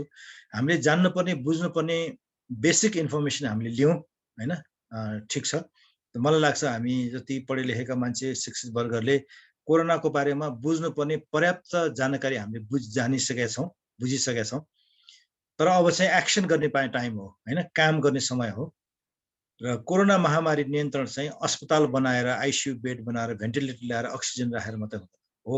सङ्क्रमितलाई आवश्यकता अनुसार उपचार गर्न आवश्यक छ, त्यो अत्यन्त महत्त्वपूर्ण छ। सङ्क्रमितको हामीले ज्यान जोगाउनु पर्छ। तर त्योभन्दा बढी महत्त्वपूर्ण चाहिँ हामीले कोरोनालाई रोकथाम गर्नु पर्यो है। यदि रोकथाम गरेन भने यो जतिवटा भेन्टिलेटर ल्याए पनि, जतिवटा अक्सिजन जति उत्पादन गरे पनि, जति हस्पिटल बनाए पनि, बेड बनाए पनि कति भए पनि पुग्दैन है। मैले एउटा अनुमान एउटा विचार गर्दै थिएँ, हामी 3 करोड, करिब 3 करोड नेपालीमा 1% सङ्क्रमित भयो भने 3 लाख सङ्क्रमित हुन्छ हैन। 2% भयो भने 6 लाख हैन। 5% भयो भने 15 लाख हैन।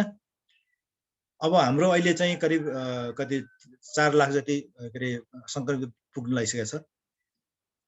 तपाईँको यही रफ्तारमा बढ्दै गयो भने हामीले कति अस्पताल बनाएर पुग्छ, कति भेन्टिलेटर आइसियु राखेर पुग्छ हैन। अनि कसरी हाम्रो देशको अर्थतन्त्रले ठेक्न सक्छ, हामीले कसरी बेयर गर्न सक्छौँ हैन। कति मान्छेले अकाल मृत्यु। त्यसैले अहिले पनि यो जनस्वास्थ्य समस्या हो। जनस्वास्थ्यको मापदण्डलाई कडाइका साथ लागू गर्ने कुरा चाहिँ साह्रै महत्त्वपूर्ण छ है। अब एसएमएस हैन, के अरे सोसियल डिस्टेन्सिङ, मास्क, सेनिटाइजरको कुरा गरेका छौँ। गर्नुपर्ने कुरा त्यही नै हो। धेरै हामीले जानकारी दिएर हामी एक्सपर्टै भएर धेरै बुझेर मात्रै पुग्दैन, तर गर्नुपर्ने बेसिक कुरालाई चाहिँ हामी सबैजनाले as a individual as a family as a community चाहिँ सिन्सियरली गर्नु आवश्यक छ है। यो कुरा म तपाईँहरूलाई विनम्र अनुरोध गर्छु। तपाईँहरूले आफ्नो घर परिवार आज हामीले यति छलफल गरेका छौँ, मलाई लाग्छ तपाईँले धेरै बुझ्नुभयो, जान्नुभयो, धेरै नलेज इन्फर्मेसन मैले सेयर गरेँ भन्ने मलाई लाग्दैन। तर म तपाईँहरूलाई अनुरोध चाहिँ के गर्छु भने आज हामी सबैले एउटा प्रण गरौँ। यहाँ हामी 120 जनाभन्दा बढी जोडिएका छौँ। यो देशको कोभिड महामारीलाई नियन्त्रण गर्नको लागि चाहिँ हामीले आफ्नो ठाउँबाट के गर्न सक्छौँ त्यो एक्सन चाहिँ गरौँ, पहल चाहिँ गरौँ।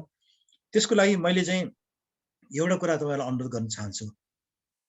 अब यो सरकारले सबैको घर घरमा गएर तपाईँले मास्क लगाउनुहोस्, सेनिटाइजर गर्नुहोस्, सोसियल डिस्टेन्सिङ मेन्टेन गर्नुहोस् भनेर घर घरमा गएर पसल पसलमा गएर बजार बजारमा टोल टोलमा गएर भन्नु सक्दैन हैन। सरकारले गर्ने काम चाहिँ सरकारले गरिदियोस् हैन भन्ने कुरा हो। अब हाम्रो परिवारमा, हाम्रो टोलमा, हाम्रो समुदायमा जनस्वास्थ्यको मापदण्डलाई कडाइका साथ लागू गराउने र एउटा सुरक्षाको वातावरण हैन, भाइरसको चेन अफ इन्फेक्सन ब्रेक गर्नको लागि त्यो प्रकार सुरक्षाको वातावरण बनाउने काम चाहिँ कसले गर्ने? तपाईँ हामीले गर्नुपर्छ है। त्यसकारण म तपाईँलाई के अनुरोध गर्छु भने समुदायमा आधारित अब चाहिँ समुदायमा आधारित यो रोकथामको उपायलाई हामीले अपनाऊ। त्यो भनेको के भने तपाईँ हामी सायद मेरो विचारमा व्यक्तिगत स्तरमा, परिवार स्तरमा त हामी धेरै सजग छौँ, हामी आफ्नो ठाउँमा गर्छौँ, तर अब हामी मात्रै एकजना व्यक्ति एउटा परिवार मात्रै सुरक्षित भएर भएन। किन हामी समुदायमा बस्छौँ, समुदायबाट सङ्क्रमण फैलिन सक्छ। किनभने तपाईँ घरबाट बाहिर निस्कनुपर्छ, पसलमा जानुपर्छ, विभिन्न काममा जानुपर्छ, त्यहाँ चाहिँ सुरक्षित वातावरण भएन भने तपाईँलाई फेरि स्प्रेड हुनसक्छ।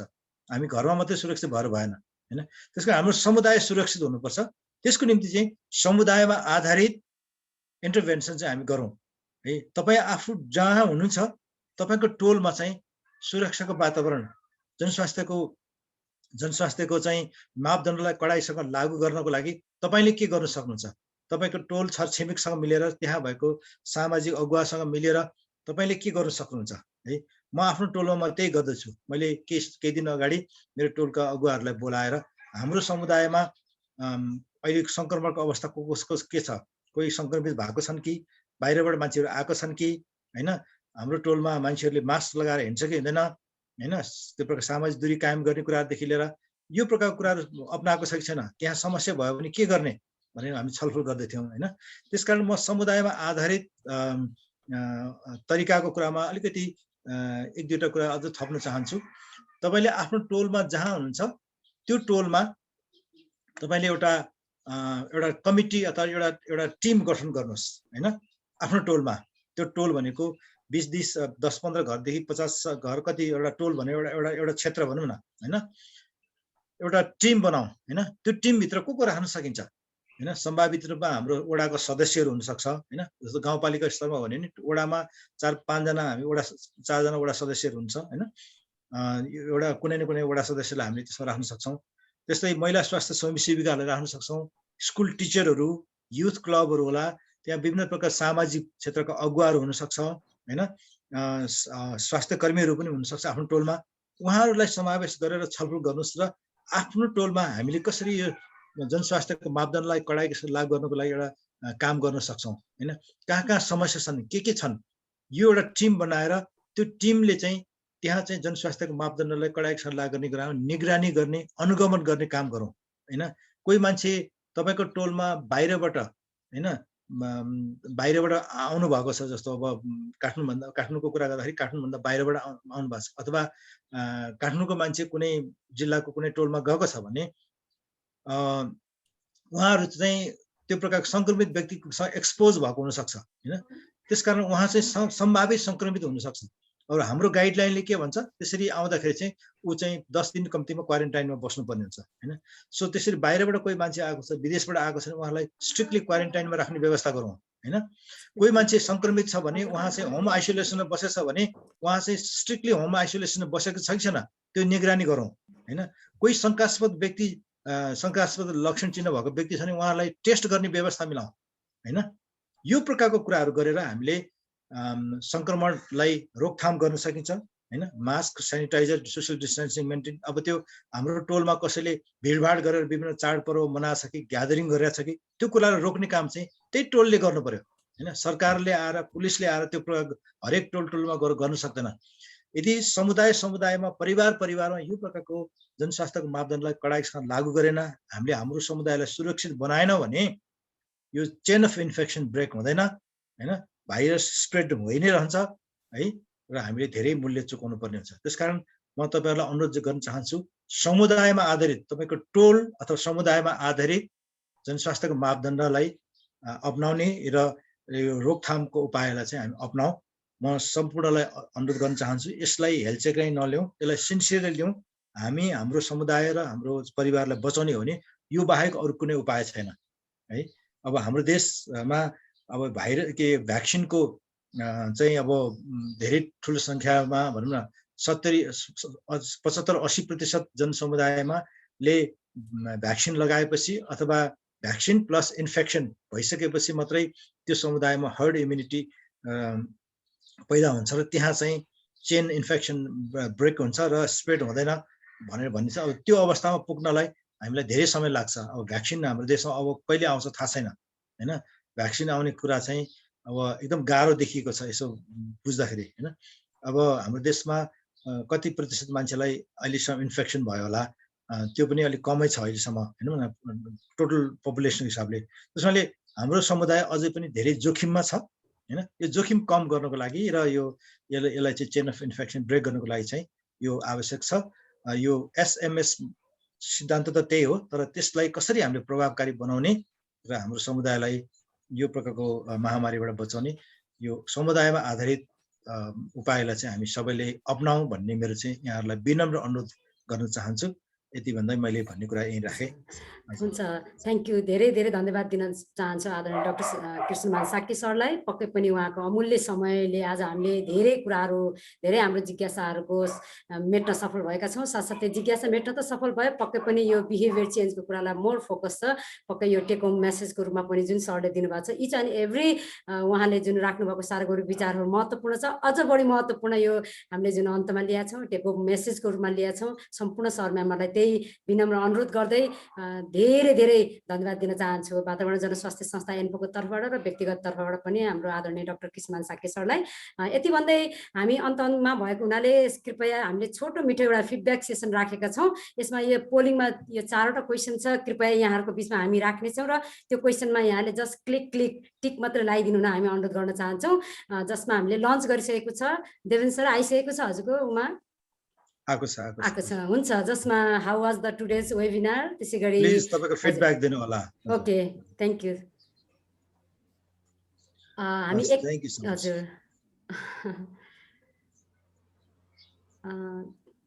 ओके,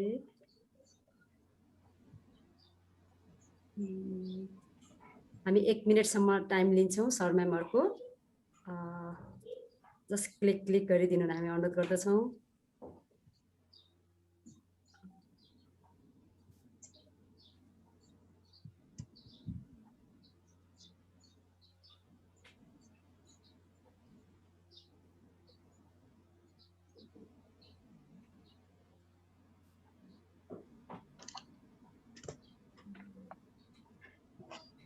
छिट्टो सङ्ख्यामा बढिरहेकै छ, तैपनि अझ छिट्टो गरिदिनु हुन्छ। 1 मिनट भएको छ। 1 मिनटमा हामी यसलाई एन्ड गरेर यहाँहरू बिचमै सेयर गर्न चाहन्छौँ। सेयर गर्ने क्रममा एकदमै 58%ले चाहिँ भेरी भेरी इन्फर्मेटिभ भन्नुभएको छ आजको वेबिनारलाई भनेर राख्नु भएको छ भने इन्फर्मेटिभ पनि 42ले राख्नुभएको हिसाबले पनि आजको वेबिनार एकदमै राम्रो भयो होला भन्ने लाग्दछ। त्यसै गरी अरूलाई पार्टिसिपेट गराउन चाहनुहुन्छ यस वेबिनारमा भनेर स्ट्रङली रिकमेन्डमा 44% र रिकमेन्डेडमा 54 र नो भन्नेमा पनि केही पर्सेन्ट चाहिँ छ है, 2%। ओके, अर्को चाहिँ वेबिनार जस्तो सिरिज अफ वेबिनार एन्फोले अर्गनाइज गर्छ भन्ने सन्दर्भमा यहाँहरू चाहिँ पार्टिसिपेट हुन चाहनुहुन्छ भन्दा 98%ले चाहिँ यसमा पार्टिसिपेट हुन चाहनुहुन्छ यस भनेर राख्नु भएको छ भने 2%ले नो भन्नुभएको छ भने केही चार्जहरू पे गर्न पनि मिल्छ त यसमा सकिन्छ होला भनेर भन्नुपर्दा चाहिँ 60%ले यस र 10%ले नो नट स्योर भनेर 29%ले दिनुभएको छ। यहाँहरूको यो अमूल्य सल्लाह सुझाव हामी अनुसरण गर्नेछौँ आगामी दिनमा भन्ने यहाँहरू बिचमा राख्दै फेरि पनि सम्पूर्ण विभिन्न प्रदेशबाटै पाल्नुभएका हाम्रो जुन गाउँपालिका नगरपालिकाबाट महानगरपालिकाबाट पनि पाल्नु भएको छ, त्यसै गरी सरकारी गैर सरकारी संस्थाबाट नि धेरै सर म्यामहरूको उपस्थित छ र यहाँ सम्पूर्णलाई धेरै धेरै धन्यवाद दिन चाहन्छु र specially thank you जनस्वास्थ्यविद doctor Krishnaman साकी सरलाई जो उहाँको जुन अमूल्य समय हाम्रो लागि दिनुभएको छ।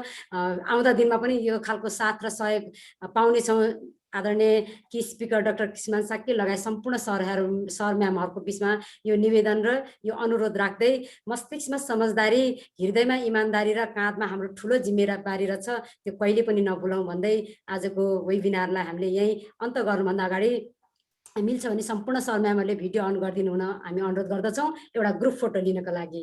कृपया सर म्यामहरू मिल्छ भने कृपया भिडियो अन गरिदिनु होला। हामी सबै स्लाइडमा गएर यहाँहरूको फोटो लिने प्रयास गर्दैछौँ। सर म्यामहरू मिल्छ भने भिडियो अन गरिदिनु होला। धेरै सर म्यामहरू स्टिल भिडियो अनमा हुनुहुन्न, त्यो भएको हिसाबले पनि ओके थ्याङ्क यू धेरै धेरै धन्यवाद। कति धेरै धन्यवाद दिउँ, एकदमै धेरै खुसी छ। आज हामीले सोचेको भन्दा धेरै सहभागी जुटाउन सफल भएका छौँ। रजिस्ट्रेसनमा पनि धेरैभन्दा धेरै सर म्यामहरूको रजिस्ट्रेसन भएको हिसाबले नि जो सर म्यामहरू छुट्नु भएको छ पक्कै आगामी दिनमा हामीले फेरि पनि अरू वेबिनार पनि गर्दैछौँ, त्यसमा हामीले we do email you. Okay, यति भन्दै सम्पूर्ण सर म्यामहरूलाई फेरि धेरै धेरै धन्यवाद दिँदै स्टे सेफ स्टे हेल्दी भन्दै नमस्कार गर्न चाहन्छु। थ्याङ्क यू भेरी मच सम्पूर्ण सर म्यामहरूलाई।